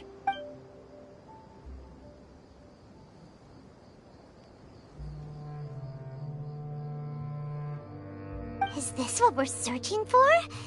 It looks kind of scary. This is definitely a device used to extract divine knowledge. How did it end up buried in the sand? That can't have been part of the plan. They must have been attacked along the way. Wait, what? Grandpa, I hope you're okay. Don't worry, your grandpa's gonna be fine.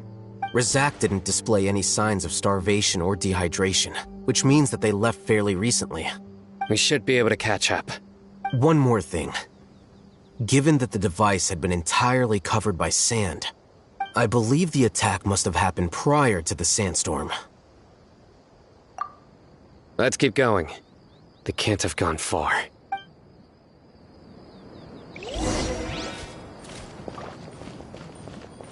Ugh, but running on sand is so tiring. You're flying, aren't you, Paimon? Is flying over sand tiring too? Ugh, of course it is!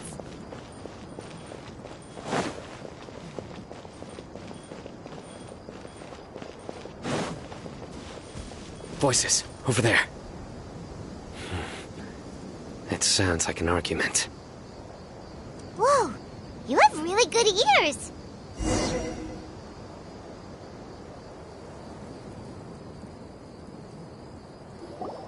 Don't get any closer. They'll notice us. Dia's talking with the Eremites? Very interesting. Let's listen in. If you had informed me sooner, there'd be plenty of room for us to... You're one of us. We would never lie. Scholars. You don't know as much as I do. Need me to... I knew it. That's our Dia. Dia? Why would you... Dia! Hey, what are you doing? Huh? Didn't you say you'd help me find Grandpa? Why are you on their side? Well, look who's here. Ain't that something? This complicates things. You've betrayed Aru village? So, this is the great General Mahamatra.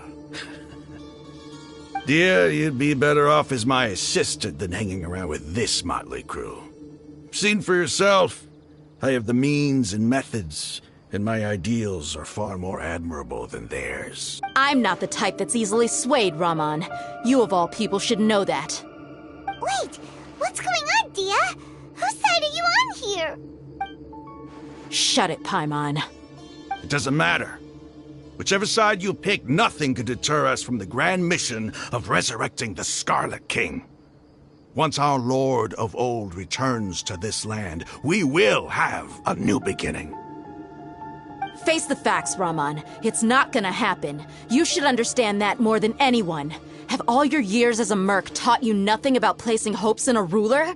I'm a desert dweller and a proud follower of the Scarlet King. Whether I live by the edge of the sword or in peaceful comfort, my soul will always carry this conviction. It's not too late yet. The village mad scholars aren't gonna bring the Scarlet King back to life. You don't understand, my dear lady. Pursuing our faith is our purpose in life. Even if the chance of success is 1 in a million, we must be willing to give everything we have. Even if it'll expose you to the academia? Even if they end up disbanding the Eremites? Your Eremites, which you've worked so hard for all these years? Yes. We've waited a long time for this day to come. The sun and the moon no longer shine here. All you see now is cracks in this desiccated land. But fate has finally dealt me a hand to play against the Academia. With these scholars in our custody, we'll stomp the Academia's forces and fight our way beyond the wall of Samiel. Ridiculous. Think about it. The Academia controls the entirety of Sumeru. Your powers are negligible in comparison. If you still don't believe me, then try asking these 2 men.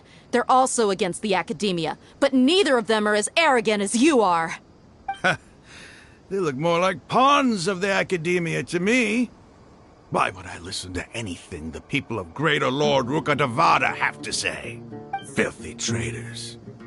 Your god abandoned all honor and betrayed the Scarlet King.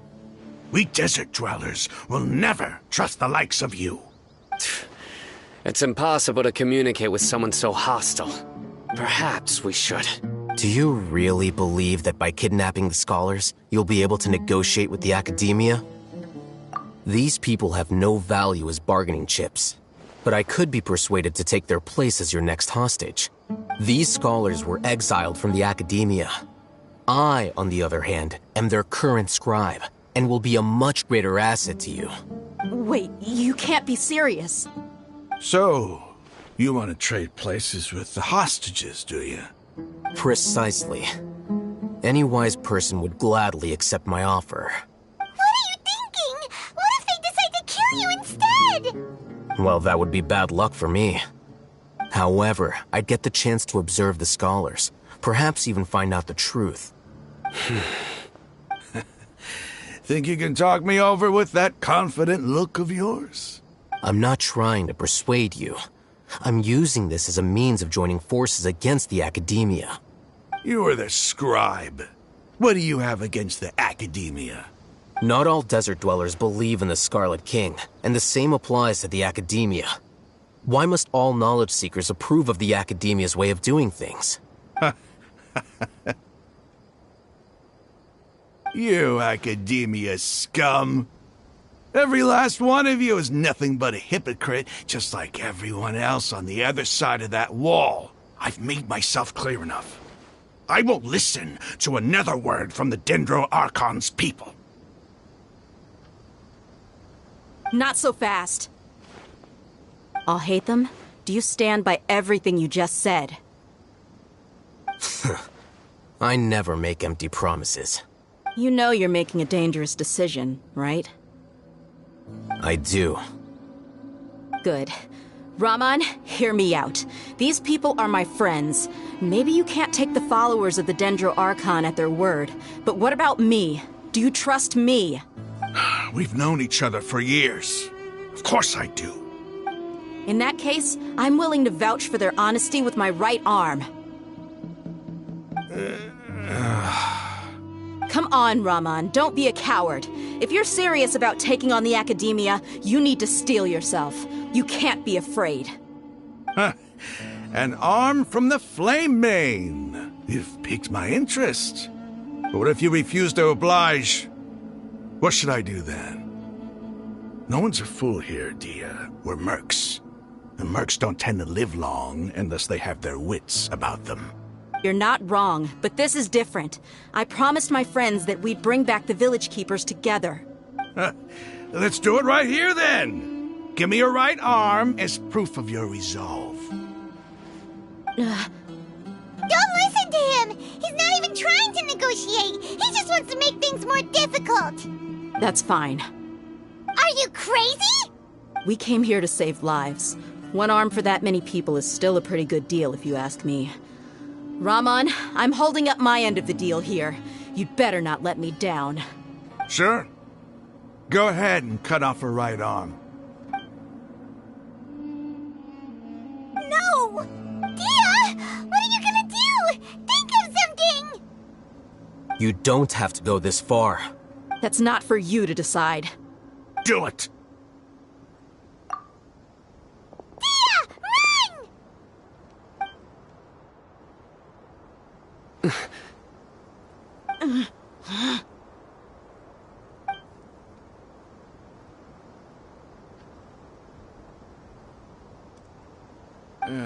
Stop! What's wrong? Can't do it? Flame Mane, you and I are both desert folk. Cutting off your arm is no different than cutting off my own fingers. Where's the sense in cutting my own kin to pieces? You've shown me that you're serious. Go on now, take your friends and leave. Meet me in the desert at noon tomorrow.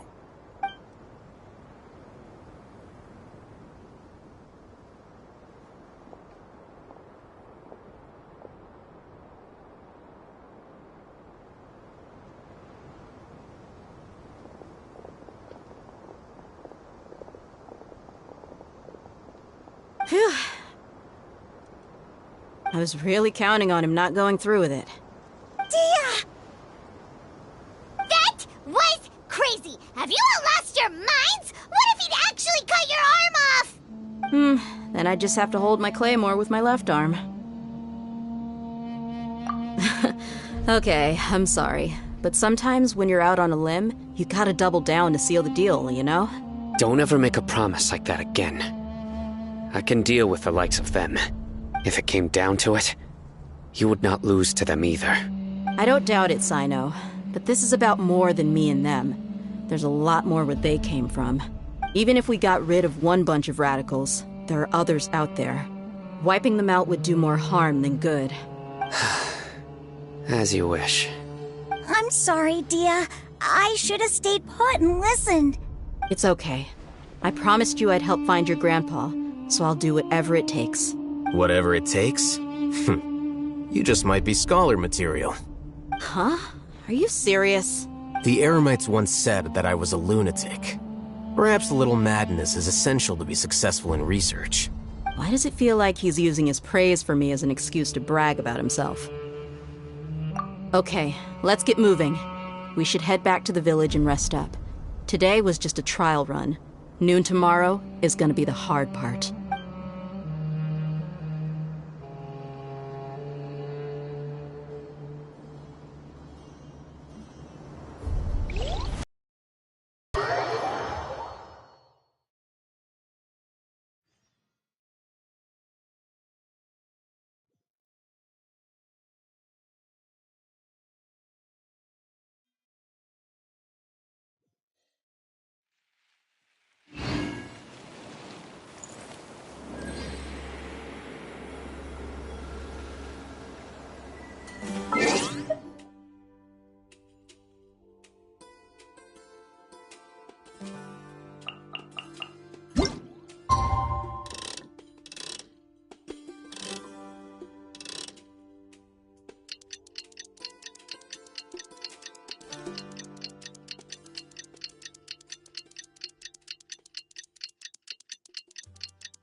You're all here so early.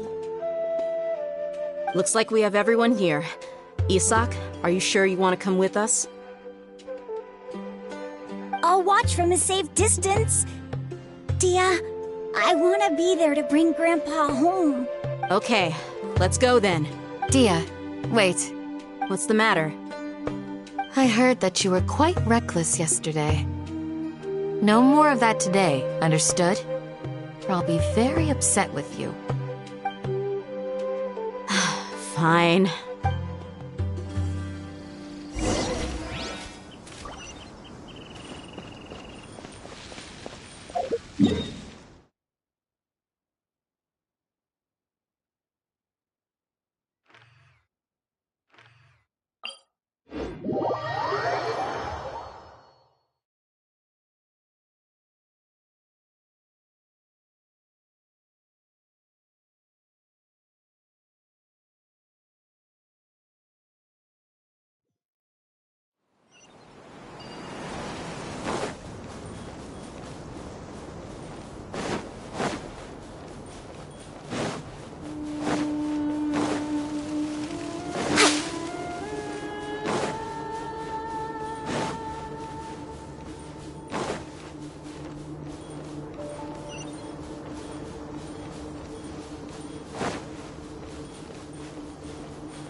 They got here before us. Uh-oh. Is it because Paimon overslept by 5 minutes and held everyone up? Is everything ready? Absolutely. Although, you brought fewer people than I imagined. Bring him over. Grandpa! Why is there only one of them? Rahman, I've always thought of you as a man of his word. What's this about? It's a one-for-one exchange. Sounds fair, don't you think? And let me put it this way. Agreeing to any kind of deal with the Dendro Archon's people is already a huge compromise on my part. Don't you think you've asked enough?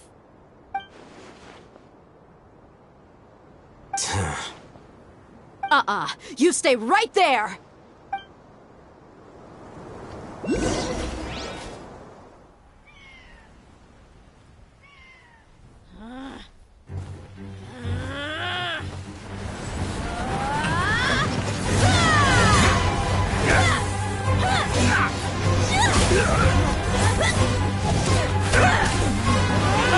Boy, what do you think you're doing?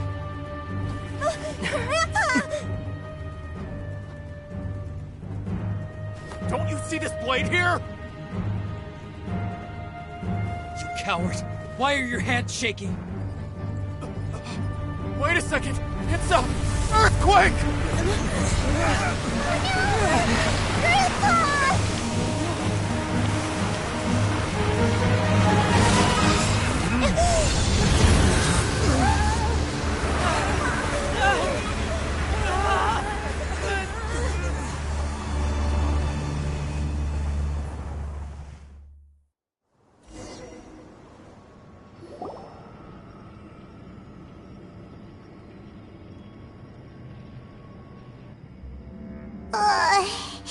Paimon's dizzy.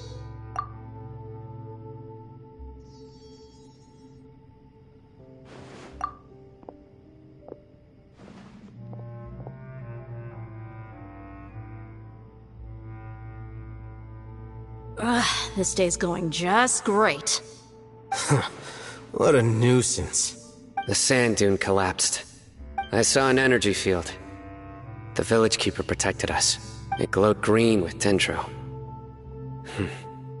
Just like you said, it may well have been the remains of Lesser Lord Kusanali's power inside the scholar's body. The Dendro Archon. The present one. Grandpa? Grandpa? Oh no, he's getting confused again. Hey, look around you. Did there used to be a temple here? It seems that when the sand dune collapsed, it exposed these underground structures. The symbols on the gate belong to the Scarlet King's civilization. This structure must be ancient. Over time, the sandstorms completely buried it and left it in the state we see now. It could have been an underground palace in the distant past. Oh, a miracle. Praise the Scarlet King! What's he doing here? And his men too? They must have fallen down here with us. Pretty lucky if you ask me. Most of them seem in really bad shape. Except for him. He got off lightly. Mind your head. No, this isn't the time for conflict. Our exalted lord has shown us the way to his sacred palace.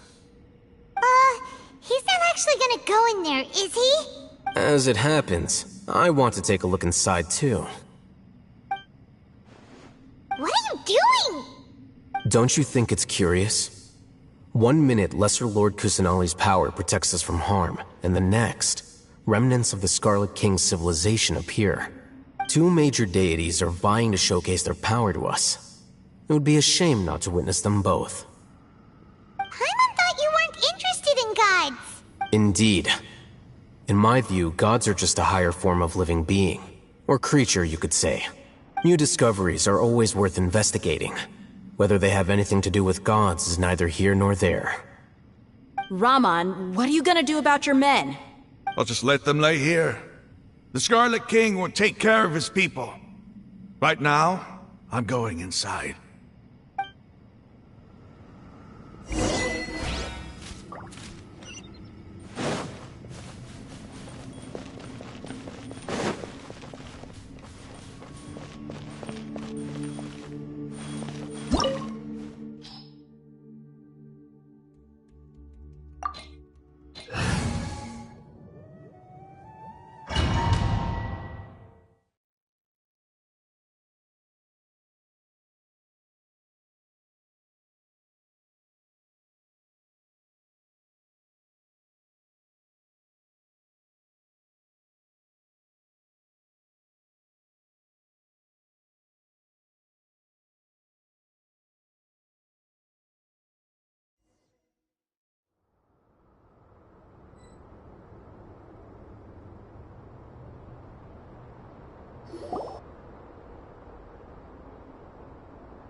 It's full of life here.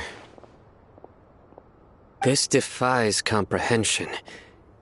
It looked completely desolate from the outside. Yet... Yeah! And there's so many plants! It's so pretty! Sir Rahman. Huh? Me? Do you see another Rahman here? Are you mocking me? What do you mean, sir? Interpret it however you want, but there's something I'd like to draw your attention to. While this structure is clearly left over from the Scarlet King civilization, the energy that flows in here is that of the Dendro Archon.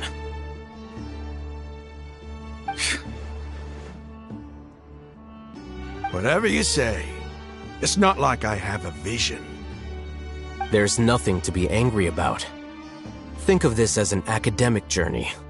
It does seem kinda strange. If that's true, then we might have to explore this whole area to find an explanation.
Next on the agenda...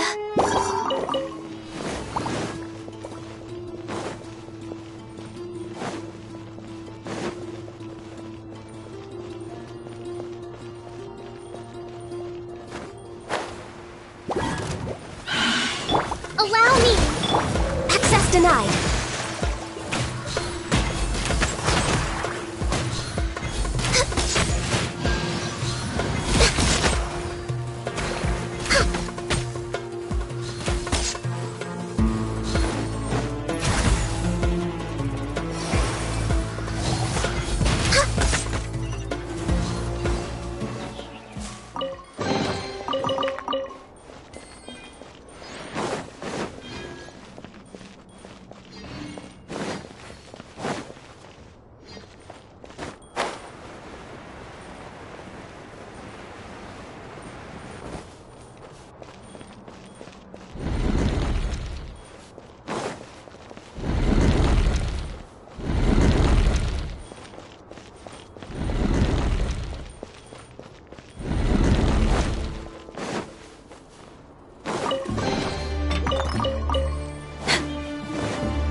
Way behind schedule. Hold the line!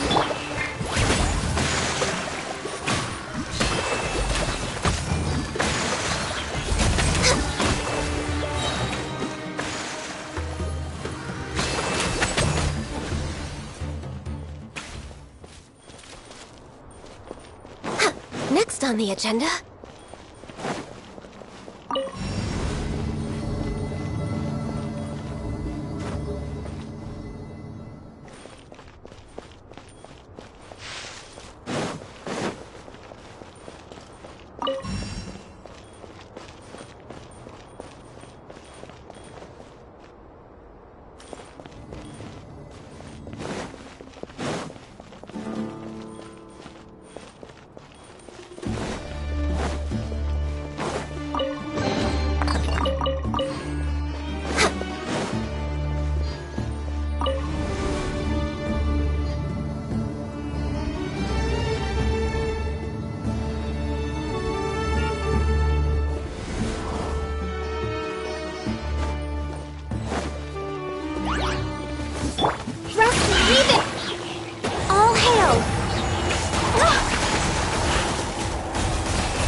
ice and frost.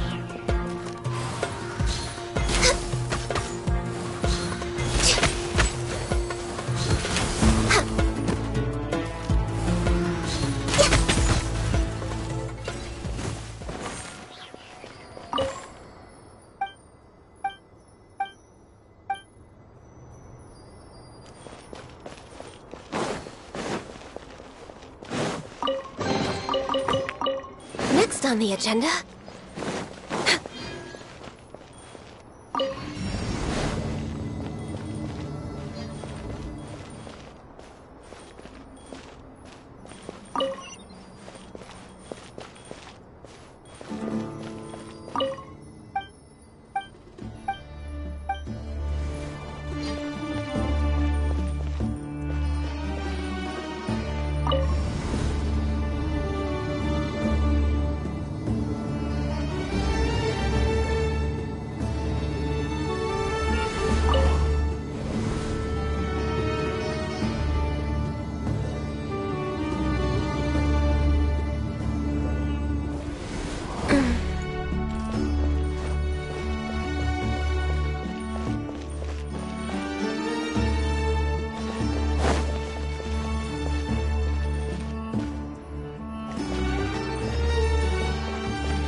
Allow me!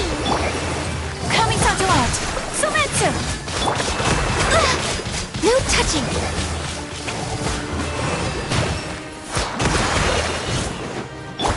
By royal decree! Whirling... Covenants of the Deep!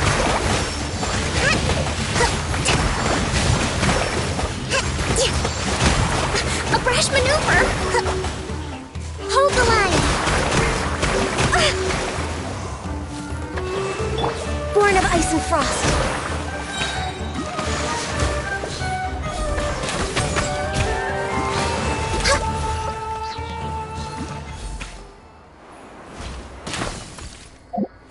No touching!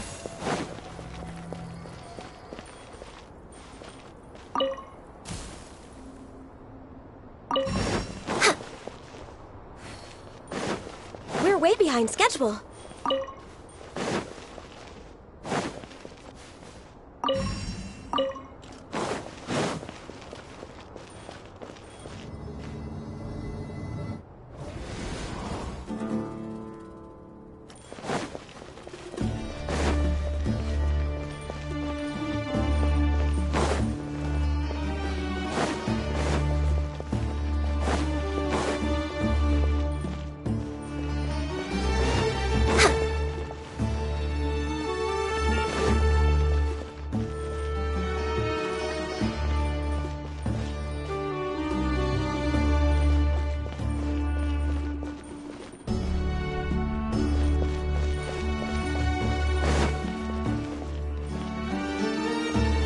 Next on the agenda...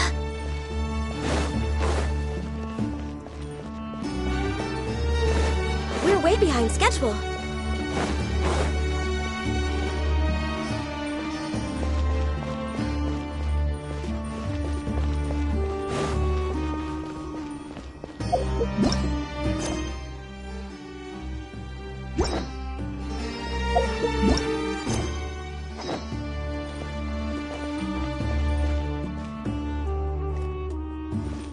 Next on the agenda...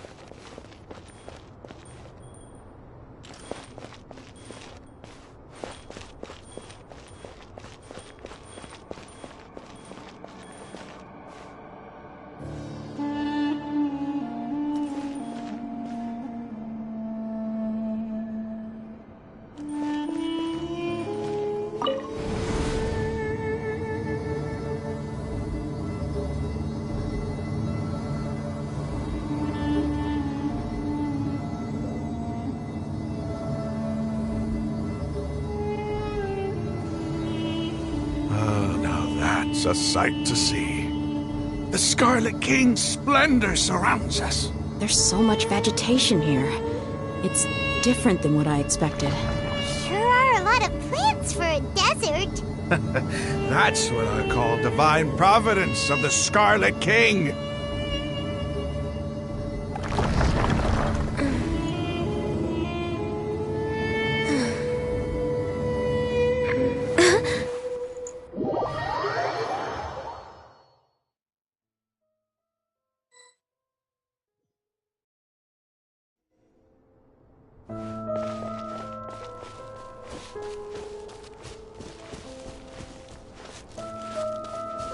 It's getting brighter!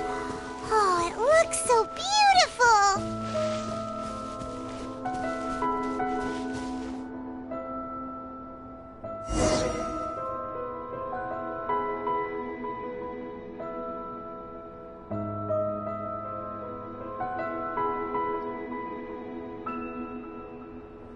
Wait. What's that? A load of flowers, and it looks like there's something among them. These are Scarlet King runes. They left something behind. Yes. It's an elegy written in an ancient script. What does it say? Here lies our faithful priest Kasala. His wisdom is a miracle among the people, deserving of high praise and admiration. You can read ancient Scarlet King script? Of course. Every student needs to master at least 20 languages before they graduate. He's not serious, right? There's still something off about this place. The elemental energy here is too concentrated. The scent of life. Is it trying to tell us something? Is this it? Analyzing.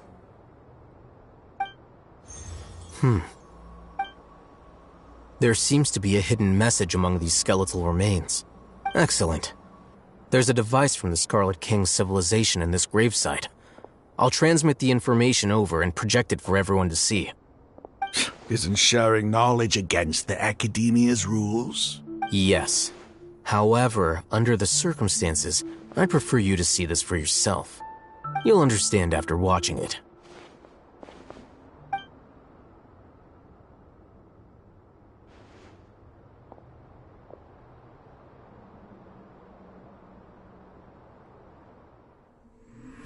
Civilization is born of knowledge, but so too can knowledge be its demise. A disaster caught us unaware. It was knowledge that did not belong to this world. The Scarlet King brought this forbidden knowledge into our world, and it quickly spread like a plague. People's minds were filled with crazed whispers. Dark gray scales spread across their bodies. Even the land was stripped of its vigor. Only a desperate, deathly silence remained. Were it not for Greater Lord Rukkhadevata from the forests, the damage would have been irreversible. she summoned the priests to build temples and infused into them the divine power of life. The disaster was miraculously tempered, and the embers of our civilization were preserved in Aru village. Alas, the miracle could not last. As long as forbidden knowledge continued to exist, it would forever blight this world. In the end, the proud king of the desert, my eternal lord, chose to sacrifice himself. I have spent my whole life since guarding one of these many temples. But now, my duty is coming to an end. As I close my eyes for the final time, the sight of that noble deity will appear in my vision once more. In helping the Scarlet King to eradicate forbidden knowledge, she exhausted her strength, and her form became that of a small child. How strange. Now that I think of her, I no longer have any fear of death, for I sense that the spirit of life will abide with me during my eternal sleep. Children of the desert, cling no longer to past grievances, but hold tight to the memory of this act of benevolence. What was that? The priest's memories. No, impossible. Greater Lord Rukkhadevata. So the former Dendro Archon and the Scarlet King were never enemies at all. But this doesn't make any sense. The Dendro Archon's followers, they're clearly... Was that the former Dendro Archon? She became so tiny in the end.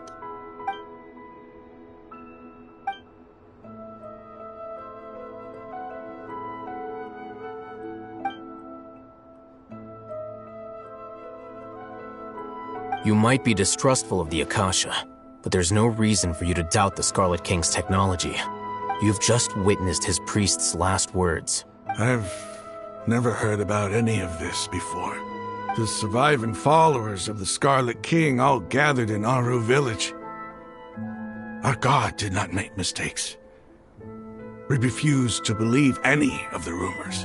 The Scarlet King's death, the all but total annihilation of our civilization. It was all Greater Lord Rukkhadevata's doing. We saw her as nothing more than a traitor, who stabbed us in the back in our moment of crisis. Just like us humans. Fighting, feuding, double-crossing each other to survive in the desert. You were blinded by your prejudice.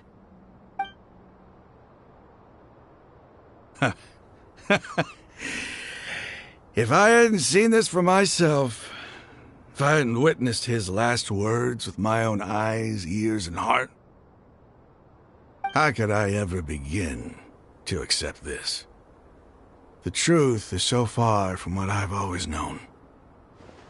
Am I really supposed to believe that after all these years, all this time seeking revenge, suddenly now my enemy is my savior? Raman, that's enough. Give it a rest. You're starting to make a fool of yourself. Dia, tell me, my Aramites and I, what are we even fighting for?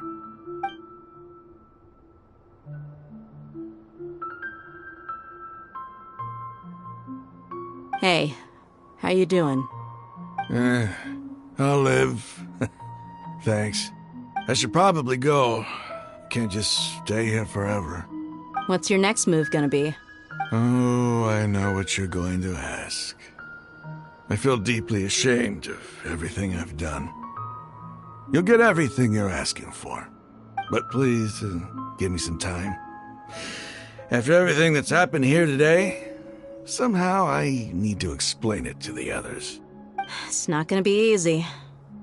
Well, I guess that's for me to deal with. Dia, this is where our camp's located. Make a note of it. When would be a good time for us to go? Tomorrow. I'll convince everyone that we're all on the same side. And I'll return every last one of your your village keepers.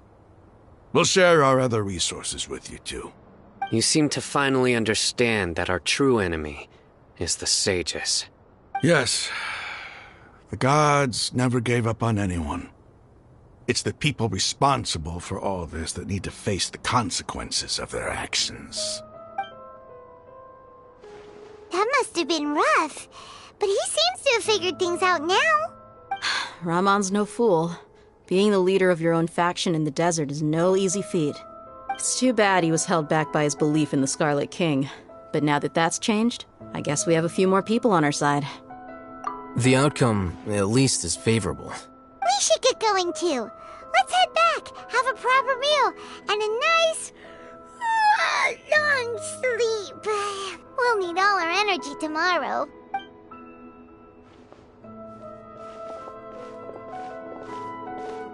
Sino, we're leaving! Stop yelling.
We're way behind schedule. Next on the agenda...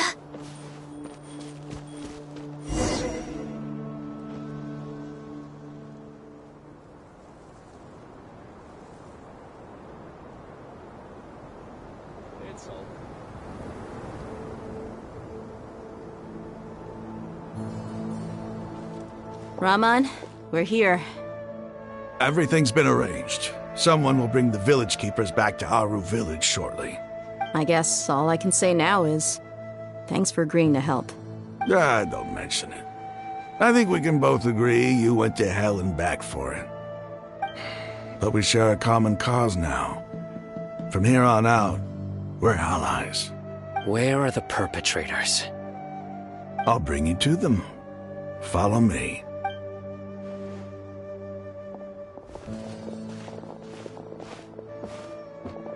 So these are the people who kidnapped the village keepers. Oh no, it's the scribe! There's no need to yell. No one can help you now.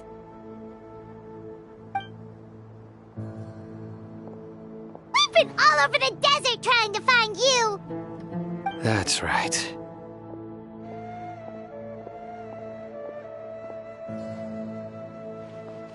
General Mahamatra? No, no! Make it quick, please! Swift and painless! Whoa. The moment they set eyes on Sino, they turn pale like they've seen a ghost! You should have known that I would be coming for you. Wait, we were just following orders! You know what I'm talking about, right? There's no way we could have done all this by ourselves! No, not Sino! He's gonna tear us limb from limb! I could do worse. Please have mercy! Start talking. Otherwise, I'll have to resort to other methods. So, Your superiors have kept you quite busy recently. Why? What are they trying to accomplish? They wanted to extract canned knowledge. Don't play dumb. You know what I'm really asking. They extract divine canned knowledge. Then what? I really don't know how to explain it.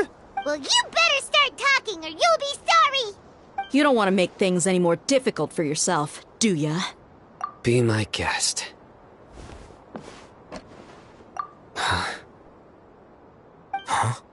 Uh-huh. That sure didn't sound like a fancy metaphor or anything. You're serious, aren't you? How did you know? There's no use hiding it now. Yes, you're right. The Academia is working on an important and potentially world-changing project. They are creating a new god. A god that will belong to them and to the people of Sumeru. It may seem as if Sumeru's academics are thriving, but ever since the death of Greater Lord Rukkhadevata, scholarly breakthroughs have been few and far between. The withering of Irminsul has been getting worse recently. The sages have tried everything they could think of, but nothing's worked. I'm always hearing them say things like, if only Greater Lord Rukkhadevata was still with us. Continue. And then, someone from the Fatui showed up. They called him the Doctor. He brought a gnosis and said he wanted to borrow the Academia's research facilities. The Doctor was previously expelled from the Academia. At first, the sages looked down at him in disdain. But when he said those words, everyone's expression changed. He asked them, "Do you wish to create a god?" This is what the arrogant ignorance at the extreme end of academia looks like. First, the Academia spent a long time constructing a divine vessel, which was based on an exquisite humanoid puppet. After that, they harvested dreams via the Zeb-Zerus Festival Samsara, maximizing the Akasha's output. With the Doctor's help, and the Akasha now functioning at maximum efficiency, they were able to use it to extract the power from the Gnosis and convert it into a divine core. Next, they decided that their new god needed to possess divine wisdom. For that to happen, they needed a huge quantity of divine canned knowledge. It adds up. But how do you determine whether the knowledge extracted is of divine origin? Call it an educated guess? The Academia has been trying to figure out the exact source of the scholar's madness for centuries, but to no avail. Nobody can explain the cause of this phenomenon. Surely you can see what that implies, Scribe Alhaitham. If it's knowledge no mortal can comprehend, then it must be something only gods are able to decipher. In other words, it's the source of the God of Wisdom's omniscience and omnipotence.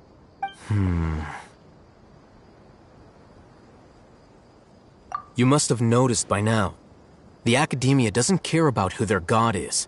It's the ability to exercise control over knowledge and wisdom that matters. It is as if they are cursed with a desire for omniscience and omnipotence that burns in their blood. Some organisms demonstrate phototaxis, and thus orient their entire lives in respect to sources of light. For the sages, their only source of hope is the existence of a deity who embodies the acme of wisdom. This is but a form of phototaxis. For many scholars, the absence of a god of wisdom means stumbling in the darkness for the duration of their lives. Then what does Lesser Lord Kusanali mean to you?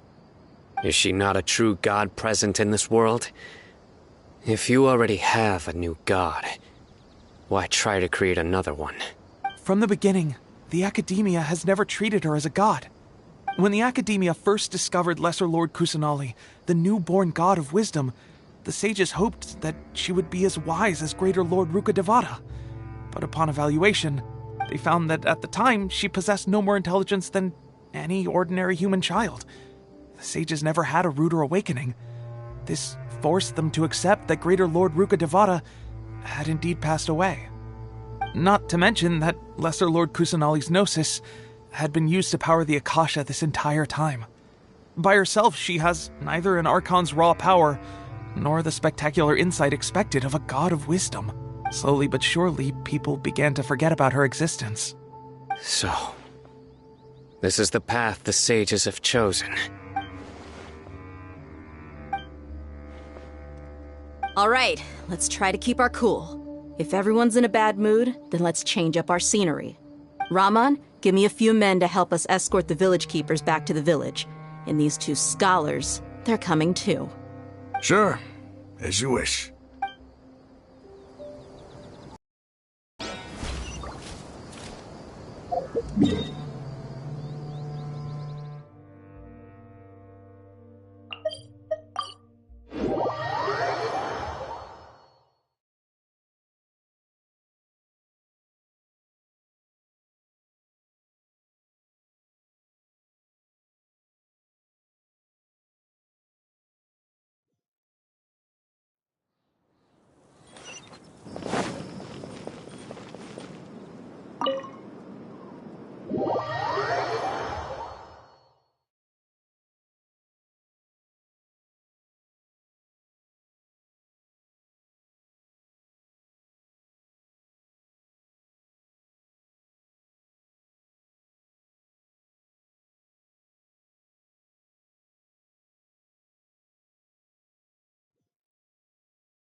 The village keepers you found have all been returned to their homes, and each one has a dedicated caregiver to look after them. The 2 new scholars are being kept under close supervision, too. Really great work, everyone. The atmosphere is so heavy.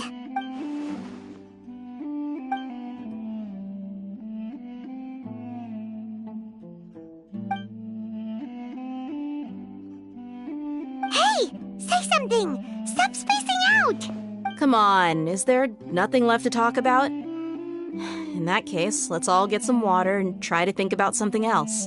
Or I can go fetch some snacks.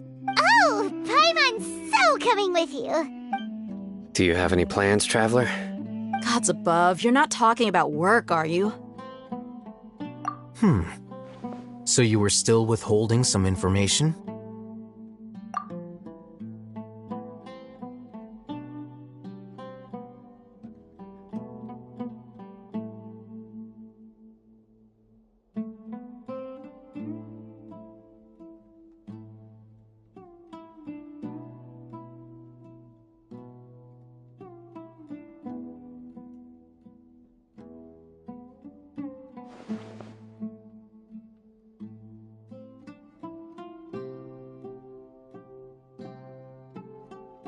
Even though we lived through all of this firsthand, it still feels super surreal to hear you talk about it again. What a whirlwind of a story. I felt like I was holding my breath the whole time. It seems like there'll be more issues to face in the days ahead than I'd anticipated. Still, now's a good time to make our next move. Now that Raman's joined us, we'll be an even stronger team. It's time to make a plan. Indeed. These events are a flagrant transgression of the rules in every sense. We cannot allow it to continue.